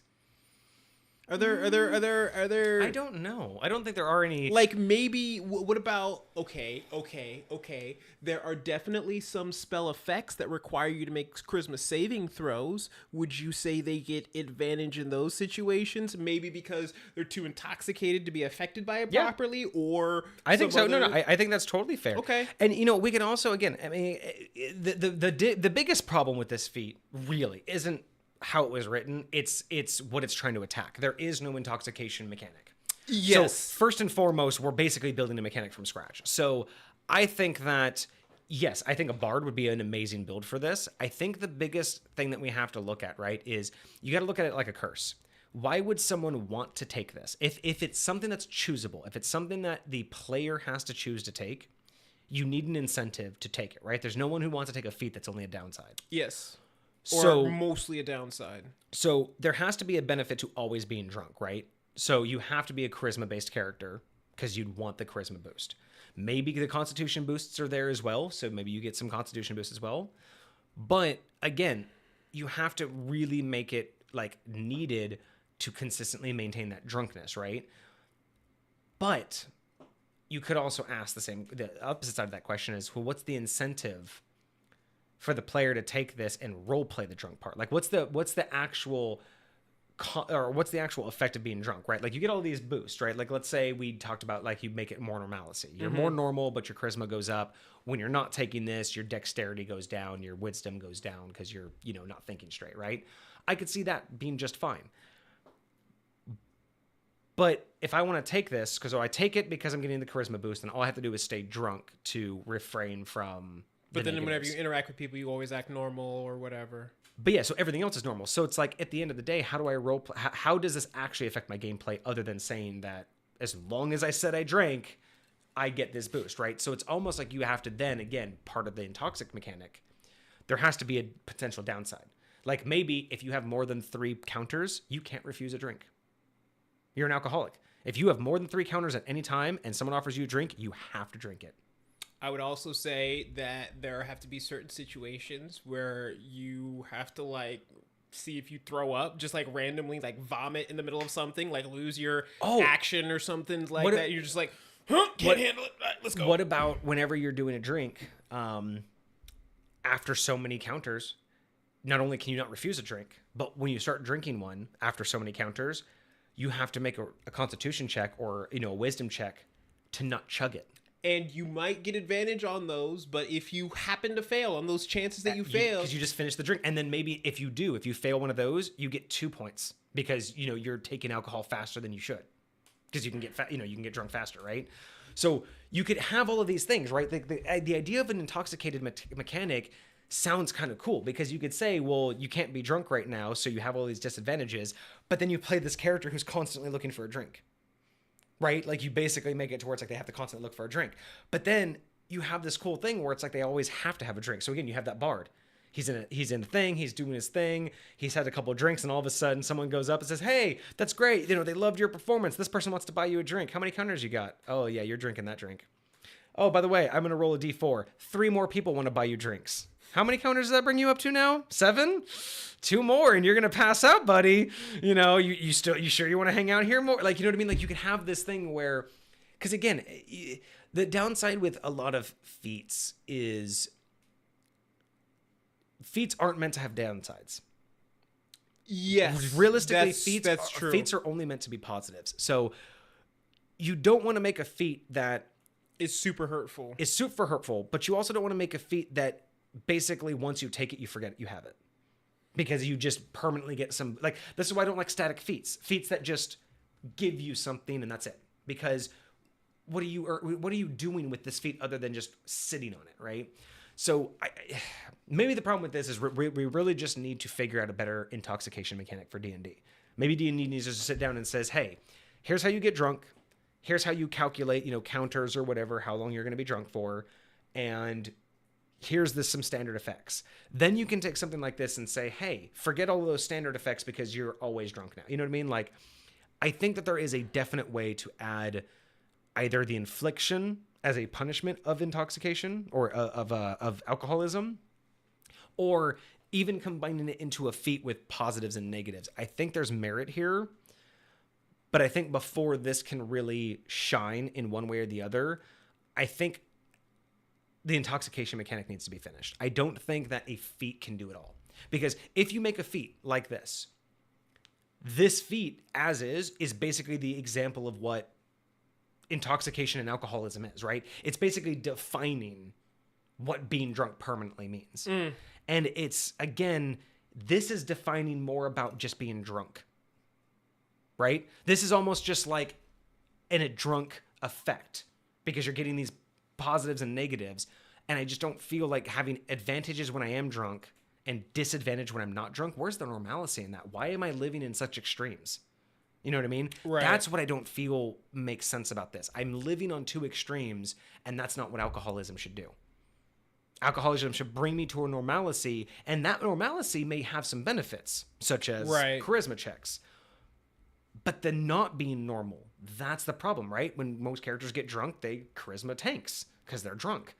If your charisma goes up because you're intoxicated, something has to tank when you're Something has not to give. normal. Yeah. Because remember, from this point of view, if you have this feat, not having alcohol is your not normal. Like, not having alcohol is considered your intoxication. And that's what this isn't doing. Interesting. Okay. So with that all being said, though, I love the idea. I think it's definitely going to get the inspiration point because it definitely makes me want to work on the intoxication mechanic. It just needs a lot of changes. It needs a lot more balancing, and it needs a lot better approach. But it is going to get a higher score than the vaccinated because it definitely makes me much more interested. I'm having a hard time. The other one got a 2. This one... So it's better than the last one in a lot of different ways. More so than just being a 3. I don't know if this would land on a 4 or a 5, though. Like, it's a fantastic idea, but nothing about it as is works. Like realistically, I have to be honest. Nothing about how it's written works. But it's going to get a 4. It has to get a 4 because it's so much better than the last. It's so much better than Vaccinated. It's not only is it just a better idea than Vaccinated, but it's already more inspiring than it. I don't see it working in D&D. I don't see it working in as written, and it's almost like this feat just begs more questions, right? Like this whole conversation, right? If I can be an alcoholic, what does that really mean for intoxicated? How does this portray, like if you have this character in tavern drinking with the rest of the party, how does this look different, right? You have a whole bunch of normal people coming into the bar, and then they all start drinking. But because we don't have a true intoxicated mechanic, how does this person truly stand out differently than them? Interesting. Now you're asking every player in DM to role play that out 100%. What does it mean for an alcoholic to sit there and drink with the rest of the crew? And what effects in game are going to happen to them? Because he's getting in-game effects. He's getting all these bonuses and disadvantages and advantages when he's drinking or not drinking. But the party, what are you doing for them? Are they getting these advantages and disadvantages when they drink? Because if you're not giving any normal other player anything when they drink, then what is this doing? It's begging the question, what is alcohol? Right. So yeah, definitely a 4. Definitely deserves the extra points because it brings much more questions than it does answers, but that's a good thing. Yeah. You know and what I mean? it gets people thinking, it gets people talking, and I'm here for that. I'm 100% here for that.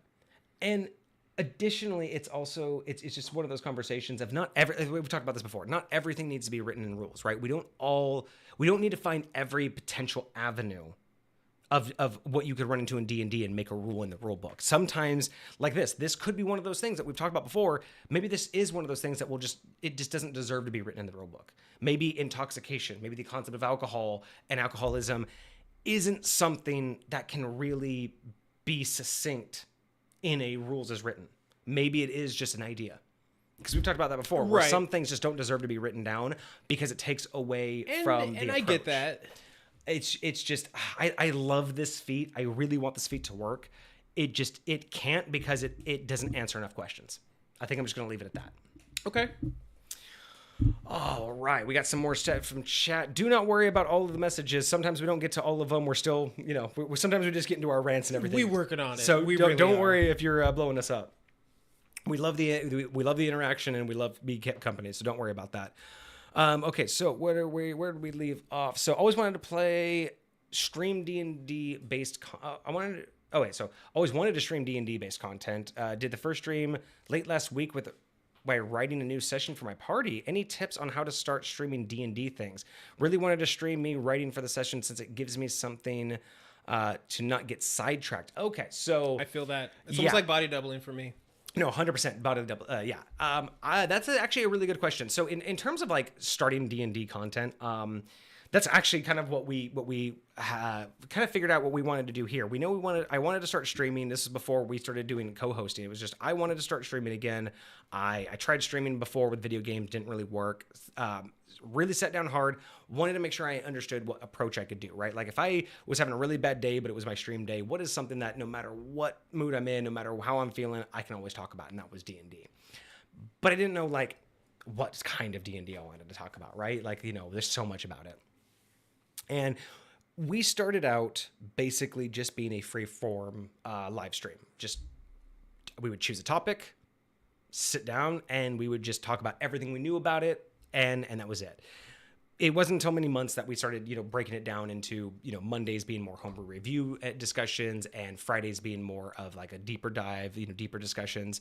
But when it comes down to like my advice for streaming D&D content, stick with the content you're confident with. Stick with the content you enjoy, and stick with.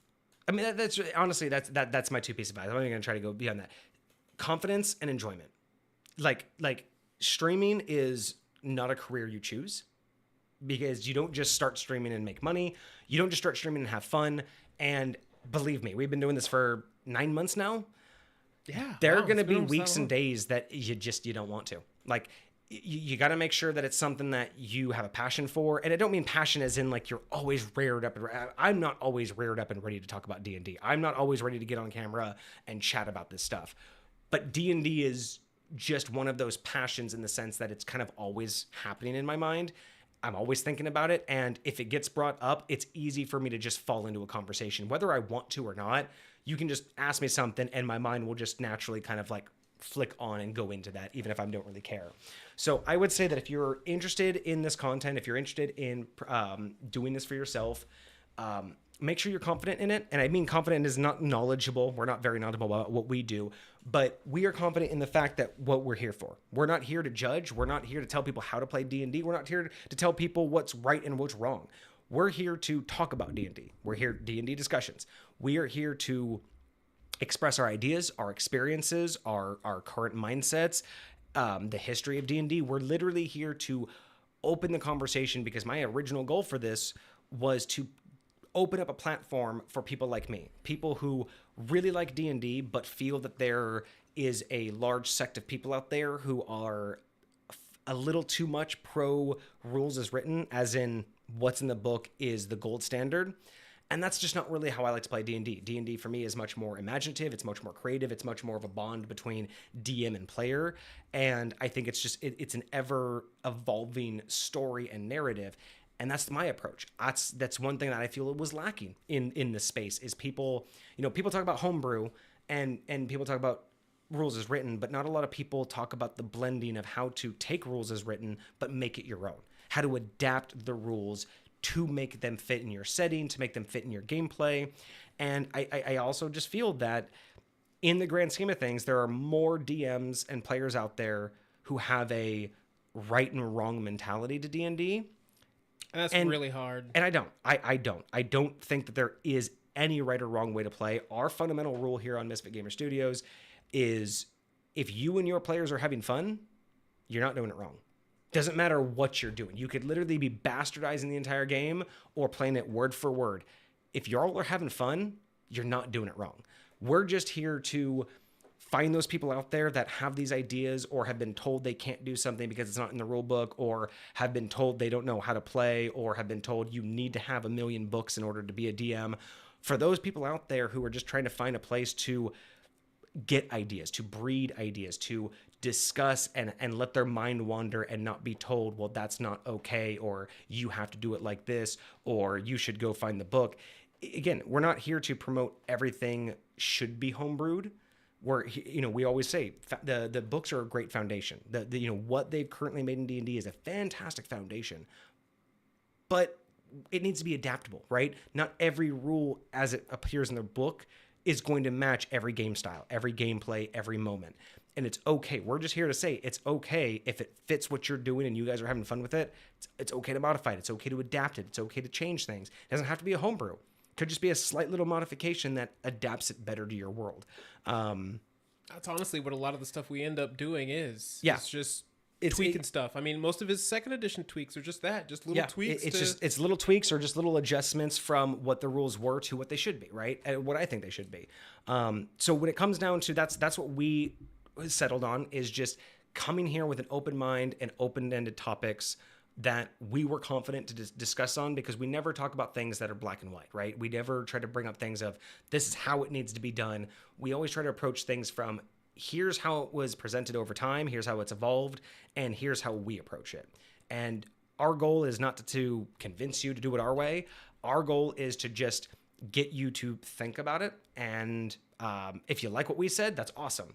If if it inspires you to come up with something else, that's even better. And if you hear what we say and it only just solidifies your own ideas and just makes you believe in what you believe in already, even better as well, right? We're just here to make sure that you guys are comfortable and have a lot of fun. And that's where we settled, right? It's been a, kind of a rocky 9 months, been some ups and downs, but we basically settled on just wanting to discuss various topics that aren't concrete and have different approaches, because we want people to see that even though we sit here on the same live stream, we sit here in the same studio and talk about this, we have vastly different approaches to how we DM, how we're players, how we interpret rules. And that's the whole point. We're not here to debate and convince each other that we're right or wrong. You'll see that in any of the debates that we have. Neither of us are sitting here trying to prove the other wrong. We're just trying to make sure that, A, we understand what they're saying, let them know what our opinion is, and then we both walk away with going, okay, cool. Like, I may change my mind, he may change his mind, or we may just walk away better understanding of, nope, I think my mind's better for my setting. But we're not here to make you think like us. It's just more of getting you comfortable thinking the way you want to think about this game. And I think that if what you're looking to do is to start streaming so that you can share not only what you're building and making for other people, but to just help you get inspired for things. I mean, that's really what we've been just doing, is just sharing whatever it is that we have created. I mean, if you look at some of our old episodes, he talks a lot about High Point and how it was created and how he turned it in and evolved it into what it looks like. And so much of that information helps inspire me to create what my lore looks like for my realm and my world. And though it's not going to look anything like the way he does it, it is the idea, right? And one of the it's the inspiration, really. Very That's much, all it is. And one of the things we do for homebrew review like this is we ask ourselves, is what is being presented here inspiring to us, right? Yeah, that's one of the validators of whether it gets a point. Is even if I don't like the item, like this guy, I don't even like this feat, I wouldn't take it as is, I wouldn't use it, but it's giving me ideas of the whole intoxication thing. That deserves, a bonus, right? And so that's just it. Is my advice to you is be confident in what you're streaming, be passionate. And again, passionate doesn't mean energetic, passionate doesn't mean happy to talk about it. Passion just means that it is something that is available to you, right? Something that's real for you. Yeah, it's something that if brought up, it's reachable and something that you can fall into. Whereas if you like something, but there are just days you're just like, nah, I don't even want to think about it, it's probably not a passion. Whereas passions, even if you're not happy with it, you're usually like, nah, but I have time, right? I have energy for that. So I would say stick with that and just start, man. Like it's not one of those, you don't want to wait too long. You got to get in as soon as you can. Streaming is just random. Streaming is right place, right time, and you'll never know when that right place, right time is. But what I mean by just starting is like what you were saying. Any tips on starting streaming? You really want to stream with you writing sessions, since it gives you something to not get sidetracked on. Just start doing that. Just load up and say, hey guys, here's what I'm doing today, and just talk about it. Be willing to ask questions. Be willing to I'll tell you what I did my first couple months when I had no followers, long before Cosmic even showed up. I literally, as I'm talking, would just think of questions as if I was a viewer and answer them as if people were asking me questions. I wouldn't say the questions out loud like people were asking me them, but literally I would express or explain things and then try to fill in gaps of questions I would think, right? But outside of that, man, just if you're having fun, if you just don't mind being on camera and talking and you have a topic that you like, that's enough. That right there is my advice. Just be confident, have fun with it, because people will find you. And if they vibe with you, they'll stay. Facts. Even Bobicus, he was in the chat earlier. He does a lot of his D&D prep on Twitch. Go check out Bobicus. He's not even on camera. If you don't want to be on camera, if you want to just show the work that you're doing and talk to people as you do it, go get you some. Yeah. Definitely. If Bobicus is still here, go follow him too, because that's what he does. He writes his lore and his sessions on live stream, and I've caught him a couple times, and I don't know what his audience is like too much, but. That's my main advice that I got in 9 months. I mean, we're nowhere near, veterans at this. We're so new. We've made so many changes over the last couple months too, but that's just it. It's a work in progress. Evolution, man. I mean, I'm not even know why I'm giving advice, because I'm not one really to give advice for this. I'm so new. But how I started was just picking something up that I knew that I'd be able to get in the mindset for, be able to talk about. And even if I'm having a crappy day, at the end of the stream, I'm always happy. Like, I'm always just like, oh, it was a good conversation. Like, D&D just takes me out of, even if I'm in a bad mood, D&D takes me out of it. Doesn't always put me in a good mood, but it just takes me away and distracts me, and that helps. You know what I mean? I've tried to do game streams.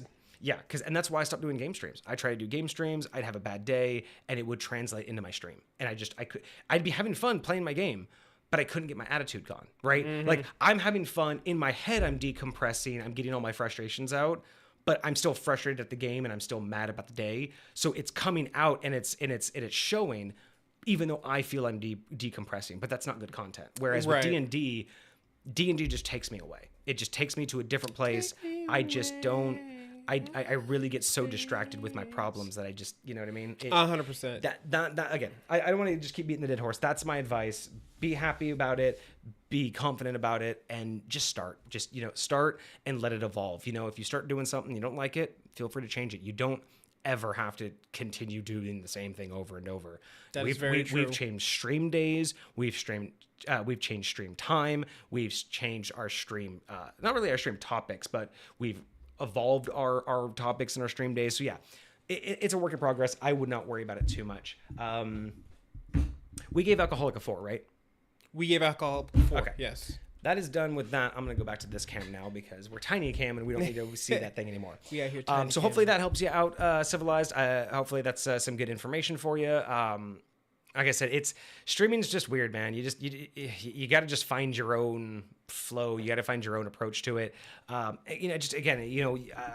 Maybe go watch some other streamers. I mean, I've done that before. I'll just go on Twitch or even go on YouTube, type in D&D, content, D&D campaigns, homebrew, and I'll just kind of click through, watch a couple episodes. Most of the time, I'm not looking for things that I want, because 9 times out of 10, I find people that are not that great or entertaining. But I do find the biggest inspiration, to be completely honest, the biggest inspiration I get from watching other people is what I don't want to do. Like, hands down, I've even watched another streamer, which is funny. I actually found another streamer who only does homebrew review from his viewers. So while we do that on Mondays, there's a streamer out there, all he does is reads out, like, 3 days a week, just sits there for hours every day, reading out homebrew made by his viewers. And I'm sorry, man, his content, I don't want to talk down on his content, but like his reactions, his delivery is... it's just like, he'll read this thing, he'll be like, okay, so you gain advantage on constitution checks when rolling when drinking. So if you're having a drink, you get constitution, but okay. Yeah, okay. So the next one, and that's it. That's literally just the most commentation I ever saw from him was, I don't know if that's really in the book. Let me look that up. No, that's not how the book says it. I don't know if I agree with that. And then that's it. Just moves on. And I'm just like, bro, you're literally just reading it and saying yes or no. And I'm not saying that that's bad. I mean, he has way more followers than we do. He had like a hella active chat. Like, I'm not downing what he was doing, but watching him just read this off almost monotone and just it didn't give the vibe that you wanted to give. Yeah, I watched that and I'm like, even if that would elevate us to that many viewers, that's not the content I want to make. I would not be happy with making that content. I'm not trying to judge and say that content's bad. I'm not saying that he's a bad creator. He has the viewers. He has the stream. He's doing better than us. There's no way that I can argue with that.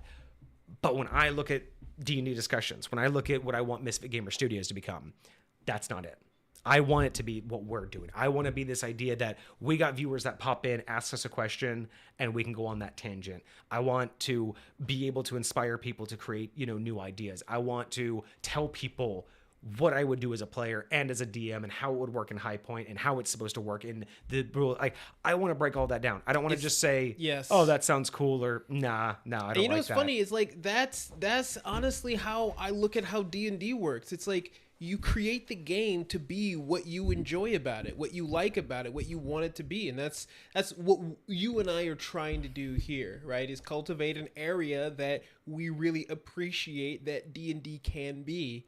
And I you know, even though we're fairly green, I still think we do a fairly good job of it. Yeah, You know what I mean? Yeah, I think we're getting there. We're definitely, you know, and we're very open for changing. We're very open to evolution. Like, And we're not just trying to stick to one idea. Aspect of it too. Yeah, we're not just trying to say, hey, we have an idea, we know what we're doing. We're ever evolving and making sure that we're, you know, we're open to that. So, yeah, hopefully that's some good stuff for you. Next question. Do either of us have any tips on level up rate for campaigns? Been working over the place for my last 3 campaigns.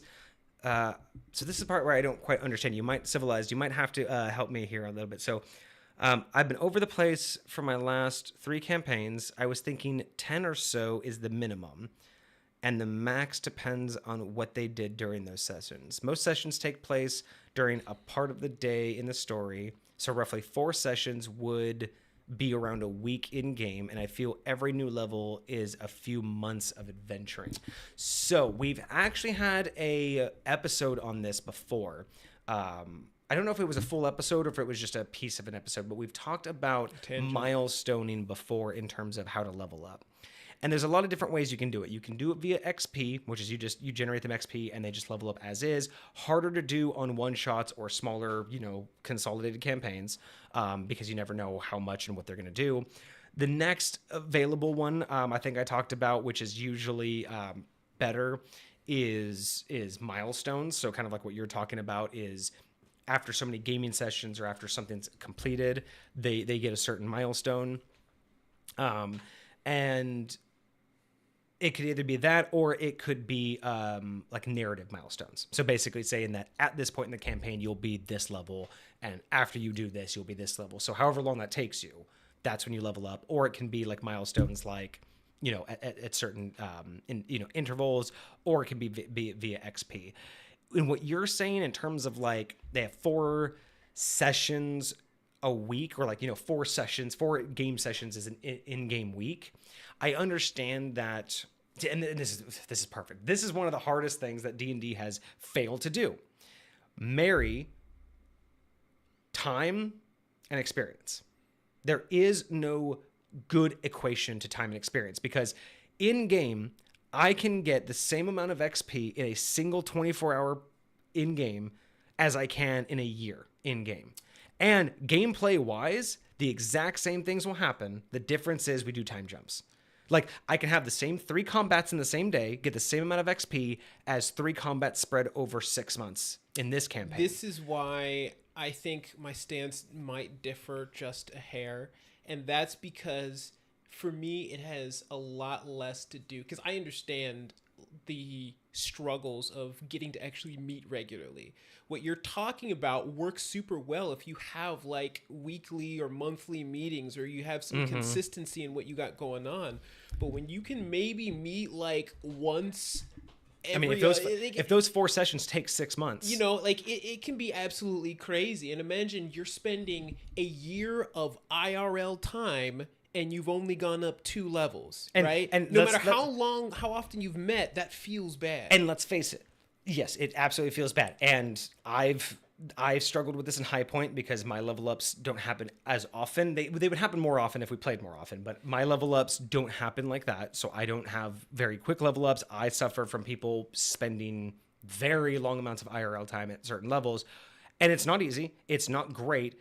You have to do a lot more work to make the game. I will say this, from my own experience, you have to double down on the enticement of the game to make people feel like they're not stuck. Like, being stuck below level 10 for so long, I understand is a struggle, and it's not good for me either as a DM. But at the same time, if you can make the story enriching enough, you can kind of get past it. I'll say if you're constantly running into obstacles that are that need a level up to solve, then you're constantly just sitting there like, gosh, I wish it was a higher level. Gosh, I wish it was a higher. But if you are running into things in the world that you can find creative ways to solve as you are, it kind of doesn't matter. And so for me, when I'm looking at leveling up my players, honestly, I do milestone just so that I can verbally say that to them. But for the most part, it's just by feel. So he has more info for us. So he's also trying to space out like when they get stuff. So like +1 weapons, trying to space those out every couple, like for every couple classes.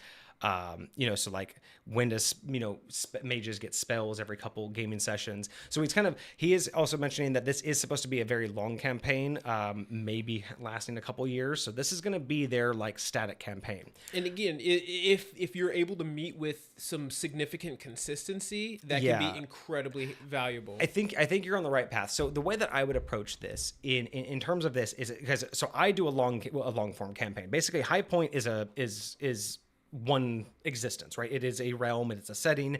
High Point is wherever all of my gamers play. And some of them do play in different timelines of High Point in terms of some people are further ahead or behind in terms of what we consider present day in High Point. But everybody's playing in High Point. All of my players are essentially in the same realm.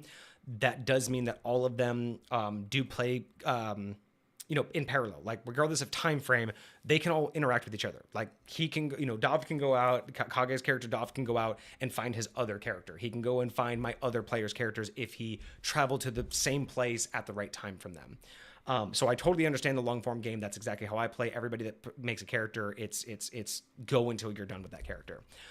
But the way that I do level ups via XP. The reason why I do that is because the way that I've developed my gameplay, the way that I've developed High Point, it's much more on the player and what they want to do. A player can be a level 1 for 3 years if the way that even if we gamed every weekend, if they just gamed and wanted to chat with every NPC and just never wanted to do anything, that can happen. And time's going to go by and all the other characters will level up. I don't put restrictions on that. I don't put restrictions on my parties. I can have someone in my party continuously leveling up to level 7 and I can have the rest of the party at level 3. If that's how it played out, that's how it played out. So I don't have an issue with that because the progression's based on the players, what they do, and I space out my XP, kind of like what Kage was saying, where I don't like my players I don't want my players feeling like they need a level up. But I also don't want I don't want them like expecting to level up every time, but I also don't want them ever feeling like they need a level up. So for me, what I will do is I will not every gaming session give out XP, but either every major milestone. So whenever they've accomplished something great or enough small things, after a couple of gaming sessions, I will give them a cumulative, earned XP up until that point. And a lot of the times this is narrative based. If they're in town and they're dealing with an NPC and a certain encounter and all of that took 3 gaming sessions, I'm going to wait. Like, I'm not going to give them XP after every gaming session. But once they've done something big or once they've accomplished enough, tasks in a certain, category that they're pretty much like done with, whatever that they were trying to do, I'll drop the XP on them then. Because again, I like to equate XP not to in-game time, but to what it really represents. What are the characters getting when they level up? It's experience, right? It's literally the things that they've been doing day to day, not just the experience they get in that fight. So I know, people don't like to level up in one day. It doesn't make sense to level up, go have an attack, and then level up again. Because no one learns like that. You don't learn a new attack overnight. And that's why I always say, like, most of the things I imagine when you level up, it's because of these things you've been practicing. These are the things that you've just been doing in the background. So I prefer XP based, but that's because that's how my narrative continues. Like, that's how it progresses. All the players are basically at their own pace. What you're talking about, I think, works a lot better with milestones in terms of not giving out XP. It sounds like it's going to be more of a paced out thing. I don't know if I would do.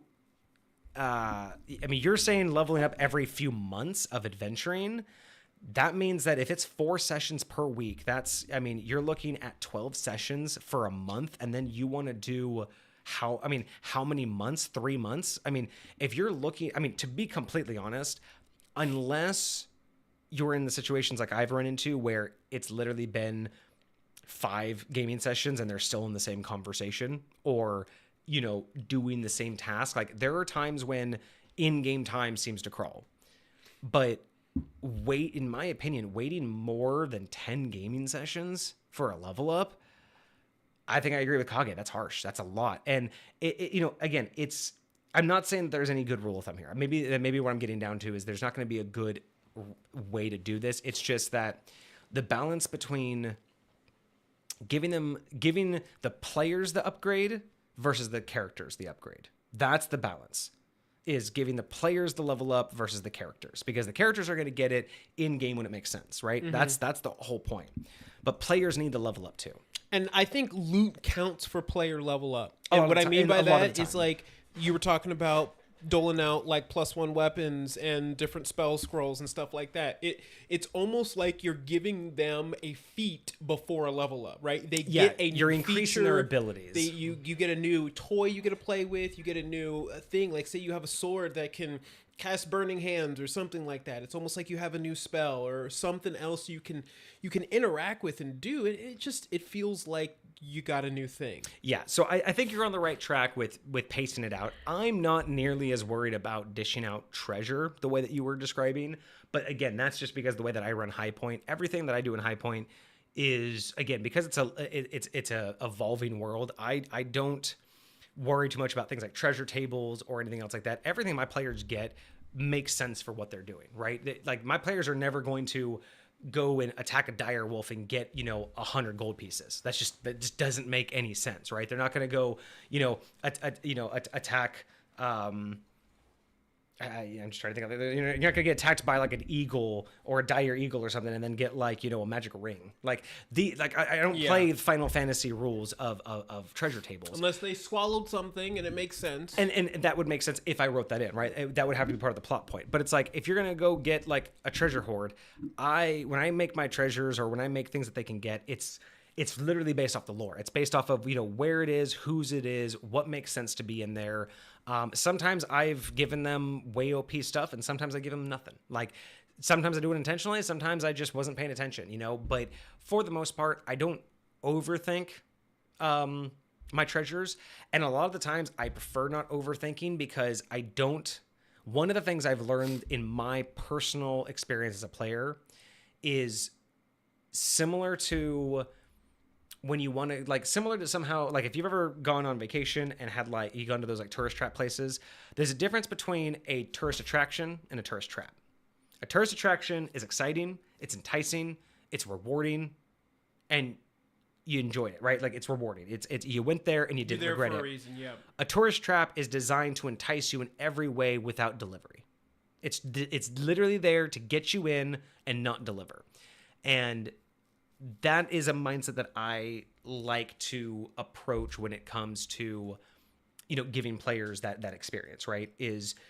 Am I giving them something that's worth it, or is it giving them something that is almost like that bait and switch, right? Is it just is it enticing but not really? So what I mean by that in terms of treasure is I feel that the gameplay or even the campaign is diminished if the treasure feels scripted.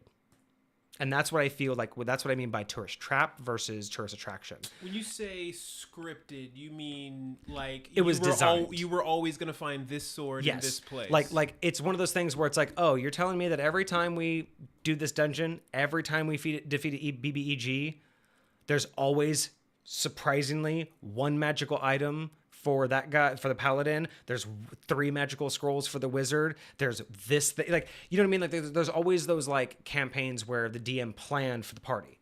So the treasure is planned for the party. And I get the idea, right? You don't want to just throw them anything and make it useless.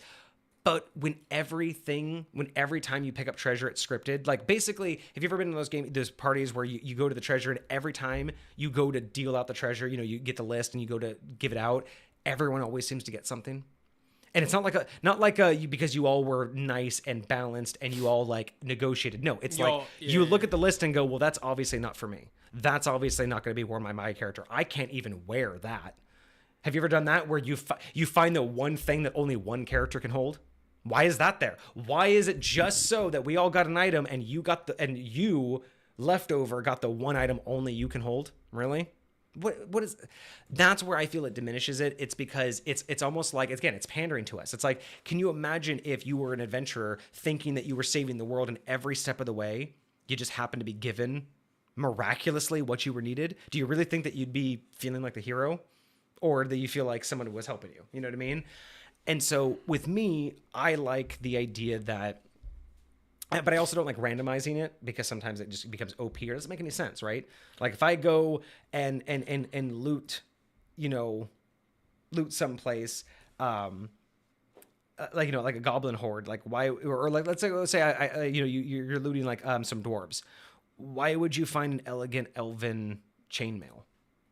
Dwarves and elves hate each other. There'd be they would have melted that scrap so fucking quick and turn it into a drinking keg or something. You know what I mean? Like, right. To me, that's those kind of treasure rolls where it's like, or have you ever fought something and then you find out they had have you ever fought something that was almost like, man, that was weird. Why did we win that? Or maybe that was too easy. And then you find out when you go to their treasure, they had like power word kill. They had like 3 skulls of power word kill. You're like, how in the heck did I survive that? Yeah, you're like, wait a second. You're just telling me that I just defeated the BBEG and he literally had the TPK in his back pocket and didn't use it? What? I don't know. So there are certain ways of winning, so to speak, that feel bad. Like, yeah. Even when you're watching movies and you just feel like somebody had like a cop out win or whatever the case may be, it's like, yeah. Really, bro. So when it comes to like level ups, I mean, the milestone thing isn't bad. I would definitely be cautious of taking too long, not just for the characters but for the players. I know this is going to be a very long campaign. If everyone's cool with it, you can get away with it. I would say don't wait too many months. Maybe consider making the gaming sessions not like in terms of 4 gaming sessions equaling an in-game week. Maybe you can mess with that a little bit, or I don't know. You're going to be hard pressed if that's the kind of timelines you're looking at. So my advice specifically to you would be, make the milestones make them feel much more relative to the plot and the storyline, and not the time frame of gameplay. You know what I mean? And it sounds kind of intuitive because you don't want them to wait too long. And if you really are just taking a long time to getting into this, that's one thing. But as a DM and the narrator and the storyteller, try to keep the narration on a good pace and try to keep the level ups that make sense. Because what you don't want is to give them a level up every month, every 4 sessions, when every 4 sessions is a week in game. By the time they get anywhere, they're going to be OP. But I just don't think that you want to wait, 12 gaming sessions, 30 gaming sessions, half a year, and then they get to level up from level 1 to 2. You know what I mean? Right. That eventually could make them lose interest. So there's a lot of nuance. What it really comes down to is you and your players. It's really going to come down to how dedicated you guys are, how much you guys like the story.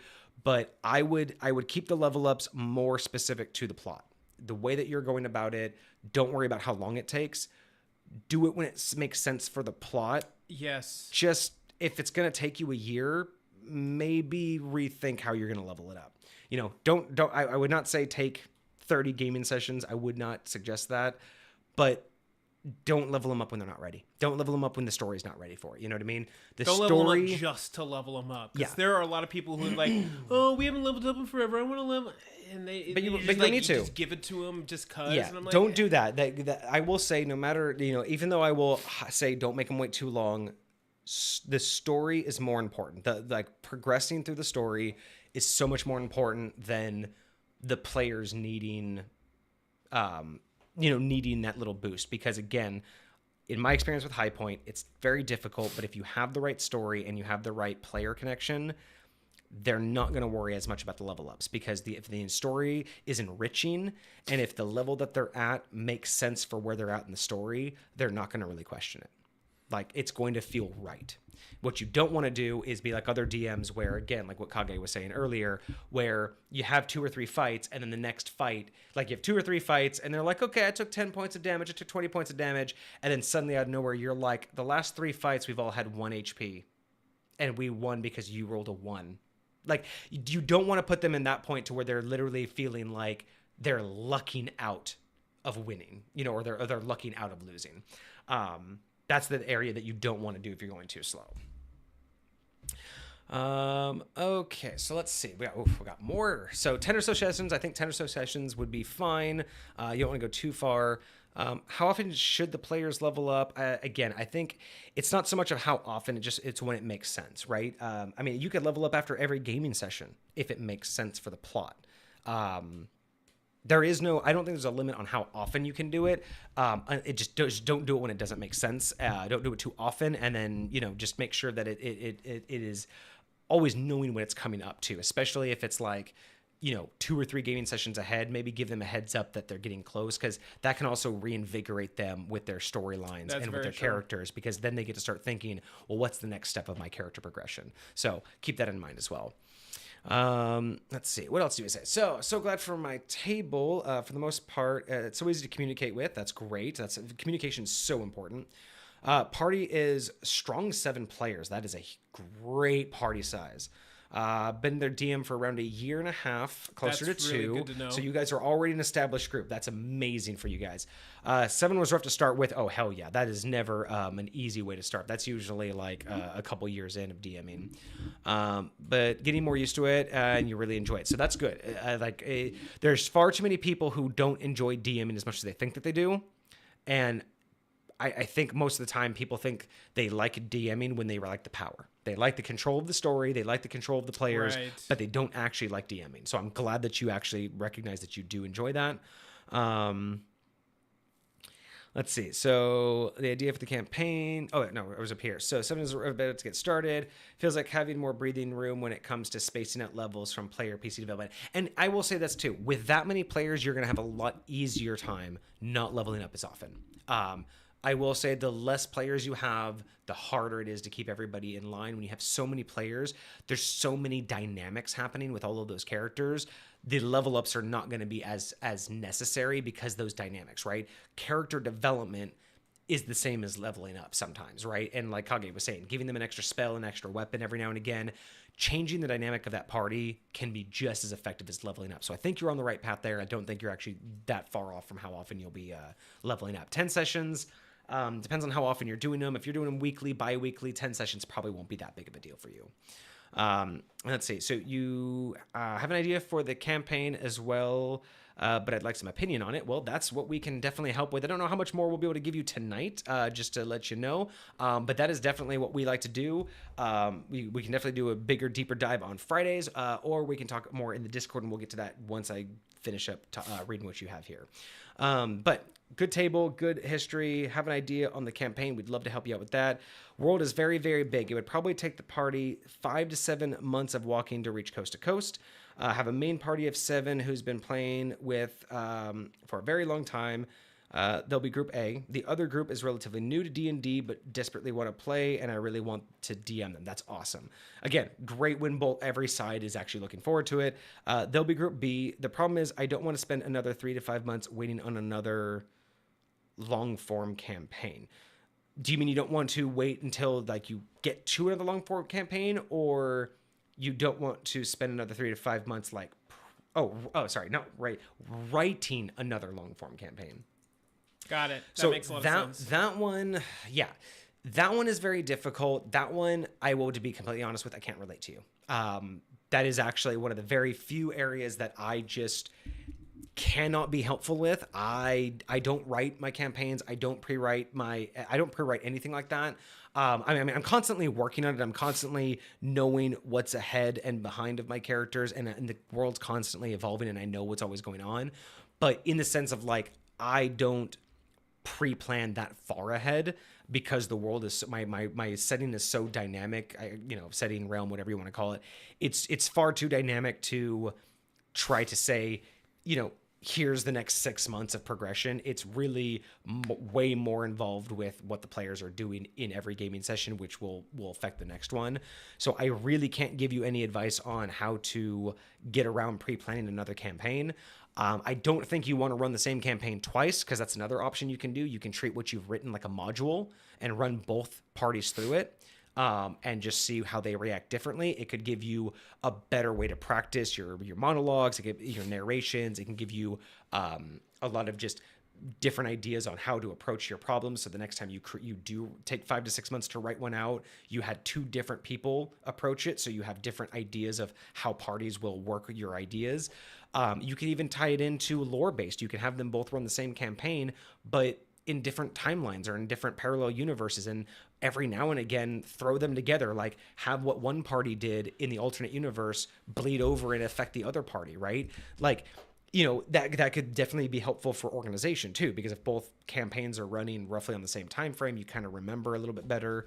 But yeah, otherwise, if you want to start them off and you don't want to spend 5 months writing the campaign first, but you don't mind writing a whole new campaign for them, start them off with something small. You know what I mean? Like throw them in a very well-known town that and have them stick there for a while. Like literally just take the best town that you know of in your world, take the best location, the best NPCs, throw that party in that location and give them a reason that they're stuck there. Say that they have a buddy that is like, make an NPC, a super important NPC stuck in jail, and they have to figure out how to get him out.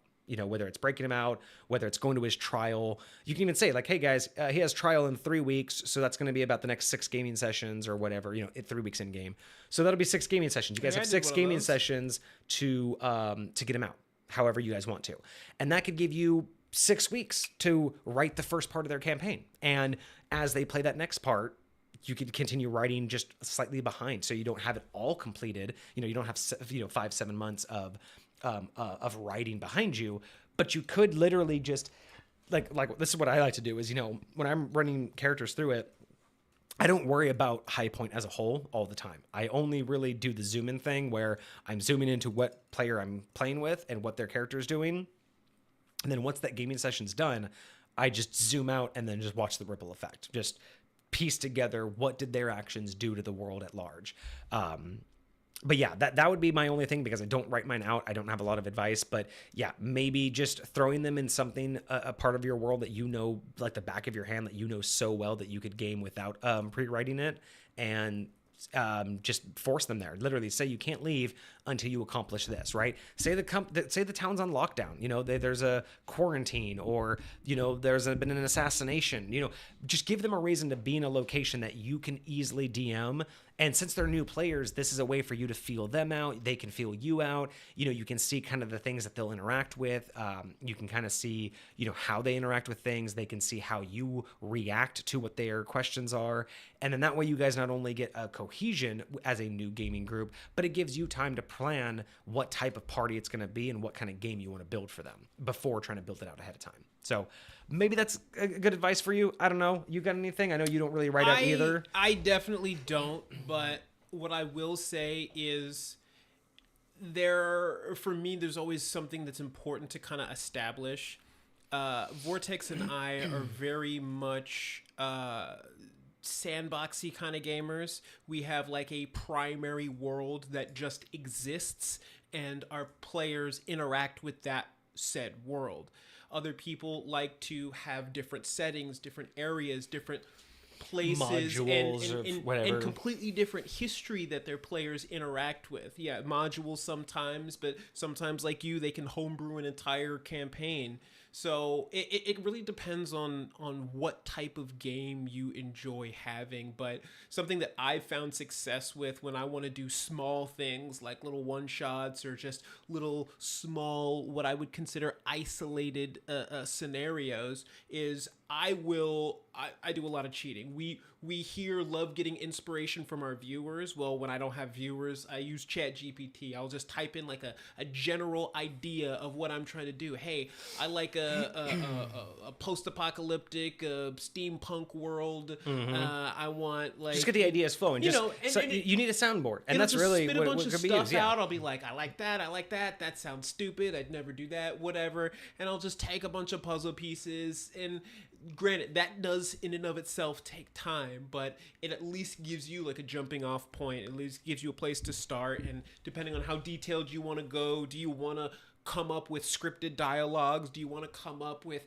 NPC backstories ahead of time, or would you prefer to just be like, hey, I'll figure it out when I get there? Like, I'm very much in a Minecraft world where, and what I mean by that is, when you look out in the distance in Minecraft, there's a certain point where stuff stops rendering, but once you walk forward, it starts to render. Mm-hmm. That's kind of how my world is. You only see as much as my players have ever seen, but beyond that, it hasn't rendered yet. But as soon as you start walking over there, guess what? Stuff's gonna start coming. I'm gonna start coming up with stuff. I'm gonna start making up NPC names. I'm gonna start giving random backstories for no reason, you know, and whatever you filling it in. Exactly. And so that's my approach. Is I use what my players give me to bounce off of them.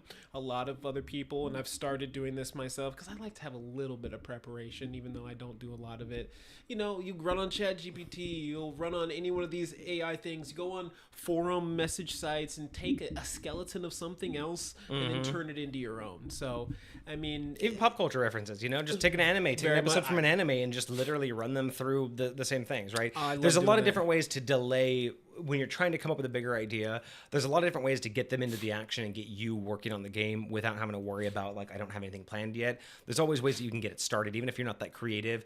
If you've done the work to lay the foundation for your world, there's got to be somewhere in there that you know that you can just easily, like, run a quick little, like, you know, day session with. But he has some really interesting extras for us, too. So he did give us this idea. So he says, how does this sound? Both parties are in the same world. They're all doing their own adventure across the continent. I think that's fantastic. It's what we do. It's exactly describing what we do. Group A continues their campaign, and while Group B begins their campaign. At some point, Group A goes back to level 1 for some long, complicated story. Eventually, around level 4 or 5, which is where I think players, I like this comment that he makes, which is where I think players get truly attuned to their characters and play style, and with their subclasses, started out from level 1, I very much agree with you. If they're starting off at level 1, level 4 or 5 is really when you get the groove of your character. 100% agree with that. So he likes the idea that they're just kind of all around player. You know, Group A will eventually reset some reason to level 1. They'll get up to level 4 or 5, and then he wants to have some sort of possibly semi-scripted meetup, like an opportunity for the parties to meet up. And he says that this would be really super cool, which I always think this is fantastic. This is what I like to do with my players when you guys run into each other. It's so much fun. But he wants it to where it's like having these two strong band of adventurers who have traveled together, like, you know, have their own, like, you know, bonds. And then they have these two completely different groups meet up to talk face to face. And he actually wants to do this like in game, to where it's like IRL, to where one day he'll actually invite everyone over and he'll have 2 7-people gaming groups talking to each other. So I don't know if I told you this, but I did that. I did that with my younger group. Now, granted, they were not 2 7-person gaming. It was more like 2 4-person gaming groups for a total of 8. But still, bringing 2 different gaming groups together, it's so much fun. It really is. Now, granted, mine was way more chaotic because I was a group of junior hires with a group of high schoolers, and so that was IRL chaos is other, but that right there, that is a lovely idea. So I've done this plenty of times. Like I said, you know, High Point is a whole realm. You know, it's I'd say slightly more than a continent, but you know, it's a whole place. But yes, all of my players for the most part have had some sort of interactions, like Dov. So Kage's character, first character in my realm, you've met, I think, the majority of my other players in game. Like, you know, most of my other players, but I think you've met the majority of the other characters right now. Because I mean, you've met multiple of Vixie's characters. I met at least 3 of Vixie's characters. You ran into the Faction 5. I've ran into the entire Faction 5. You've run into at least 3 of Vixie's characters. What crew was Crow a part of? That wasn't Faction 5. That was pre-Faction. That was just Ness. Yes. That was just the Ness group. Because that was Ness, Dov, Crow, Lorana,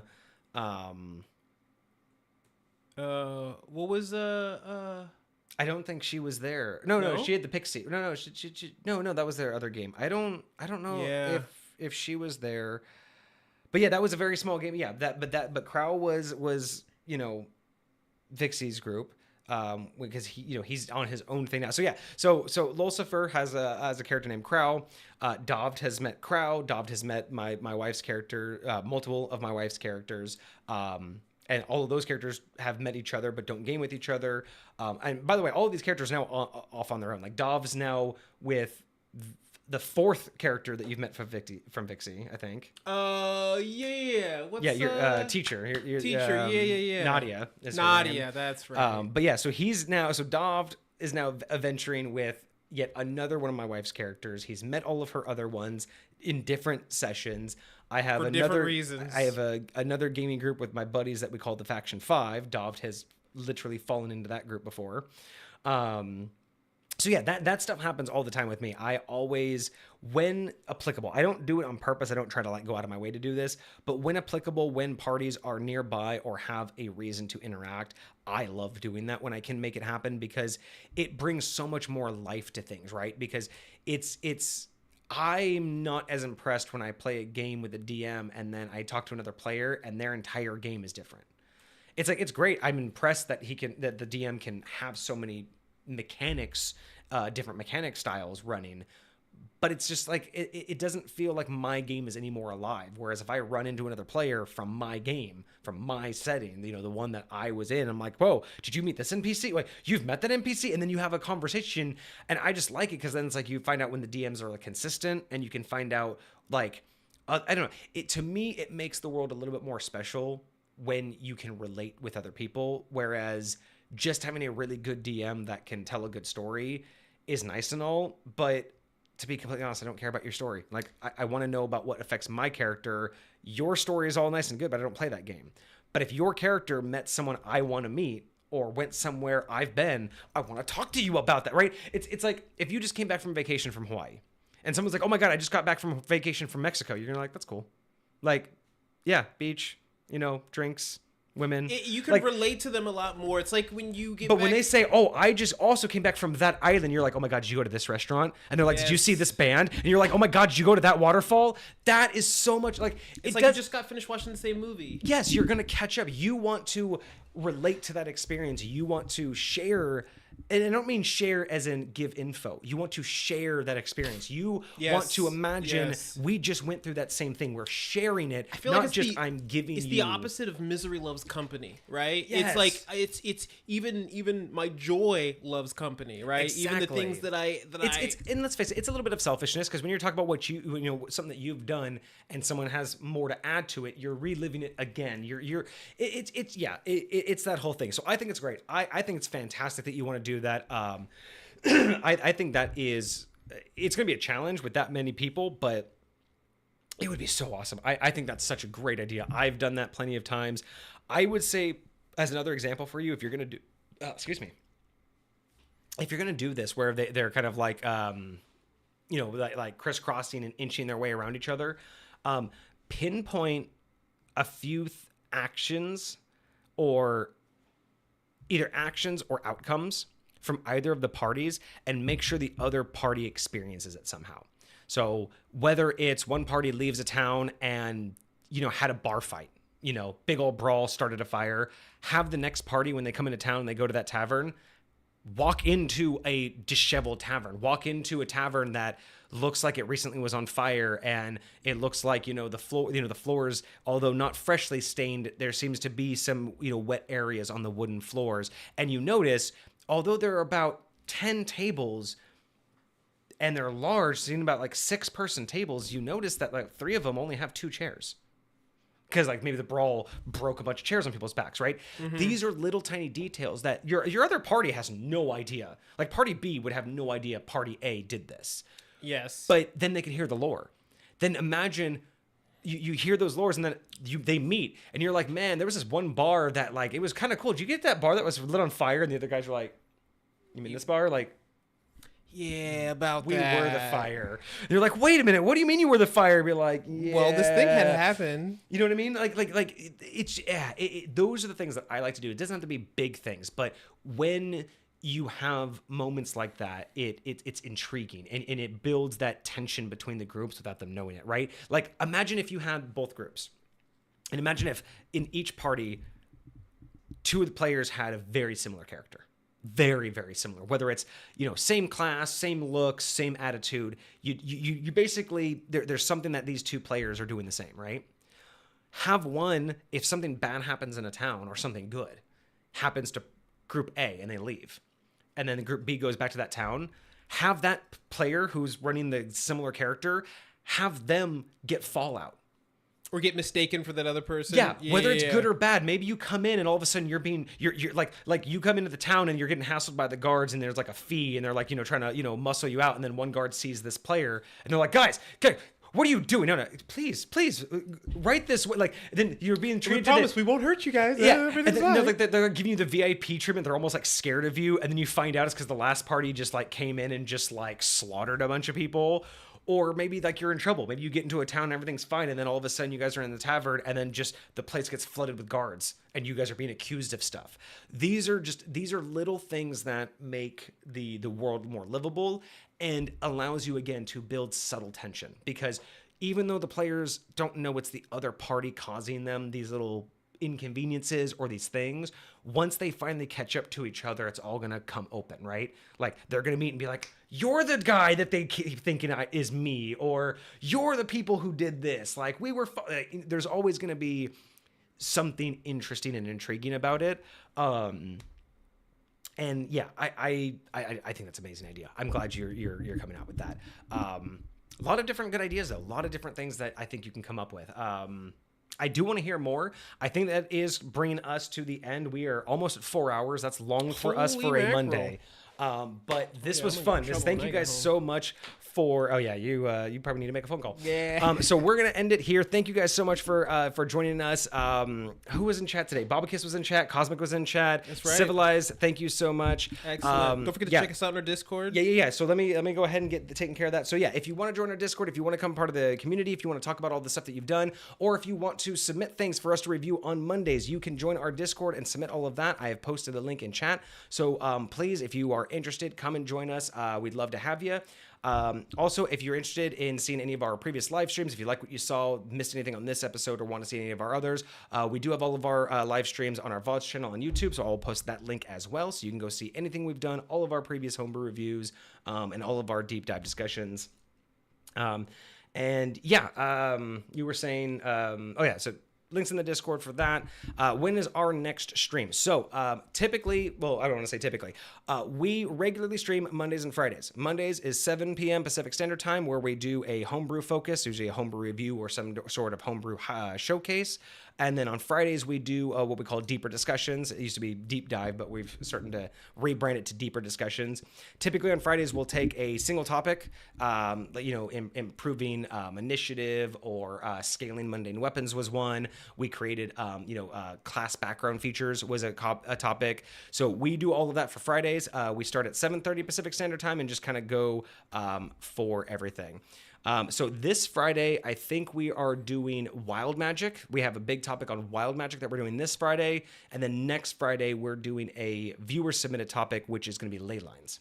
Okay. Ley lines in D&D. We might, depending on how things go, you might have missed at the beginning of the channel. We were talking about, we have a homebrew item that might be a Friday item. So depending on how that goes, that might be one of our Fridays. Yeah, that also might be, we might be pushing that. But yeah, so Mondays are typically a homebrew review or a homebrew showcase. So we'll take something that was submitted to us. Today, we didn't have anything submitted, so we did a high-low on D&D Beyond. But typically, if we have something submitted via Discord, we'll showcase that. And then on Fridays, we do just deep dive. So like this, the next two topics are going to be, wild magic. So we're going to go over the history of wild magic through all the editions, what we think of it, how we use it, what we think can be better about it. Ley lines was a topic that was submitted by a viewer. They have a setting that they're building that they wanted some advice on how to use and how to improve their ley line usage. So we're going to talk about what ley line, history in D&D, real IRL folklore of ley lines, and we're just going to kind of build all of that into a topic. So that's typically what we do Mondays and Fridays. Is D&D discussions, homebrew on Mondays, deeper discussions on Fridays, and then throughout the week and on the weekends, I will just randomly pop up and do video games. It's a lot more of a casual setting. I don't try to do anything. I know I'm not trying to be on or hosty or anything. It's mainly just me playing video games, chatting with you guys, and having fun, just non-D&D content. But yeah, that's going to be it for us. I do hope to see you, Civilized. Join us on Friday, 7:30 Pacific Standard Time. If you're interested, we would love to see you. Looks like we just got. Can you double check if that's him on the Discord? We just got someone joined. If that was you, then we will definitely get you in. Just go ahead and make sure you verify yourself. Give us your Twitch name. We'll get you in as soon as possible. If you have any questions, just post in the community chat. All of the channels should be self-explanatory. We're still, we're building. We're only 9 months old, so we're still building the Discord out. Bear with us, but definitely, if you have any suggestions, we have a channel just to help us improve the Discord, improve the stream. We have a submissions channel, which is just for if you want us to review your homebrew on stream, we'll do that. We have questions if you have questions. We have a topics channel if you want us to talk about topics. And then we basically have all of those same channels, but if you just want to keep it in Discord. So if you just want to talk about a homebrew that you're building and you just want people in the Discord to chat about it, there's a different channel there. But if you want us to review it, there's a different channel. So go there. Let us know what you think. Give us some feedback. That'd be fantastic. If you're on YouTube, please like and subscribe. It really does help us out. Leave a comment and let us know what you guys thought about today's topic. If you have any other topics, let us know. Otherwise, join us in the Discord. We'd love to hear from you. And yeah, thank you guys so much. I hope you had a wonderful weekend. I hope you have a great week ahead of you. We will be back on Friday, 7:30 Pacific Standard Time. Thank you guys so much. Deuces, my friends. Thank you very much, Civilized. We will catch you again. Thank you so much for keeping us company. Thank you for the great questions. It's been fantastic. We will see you all later. Cheers.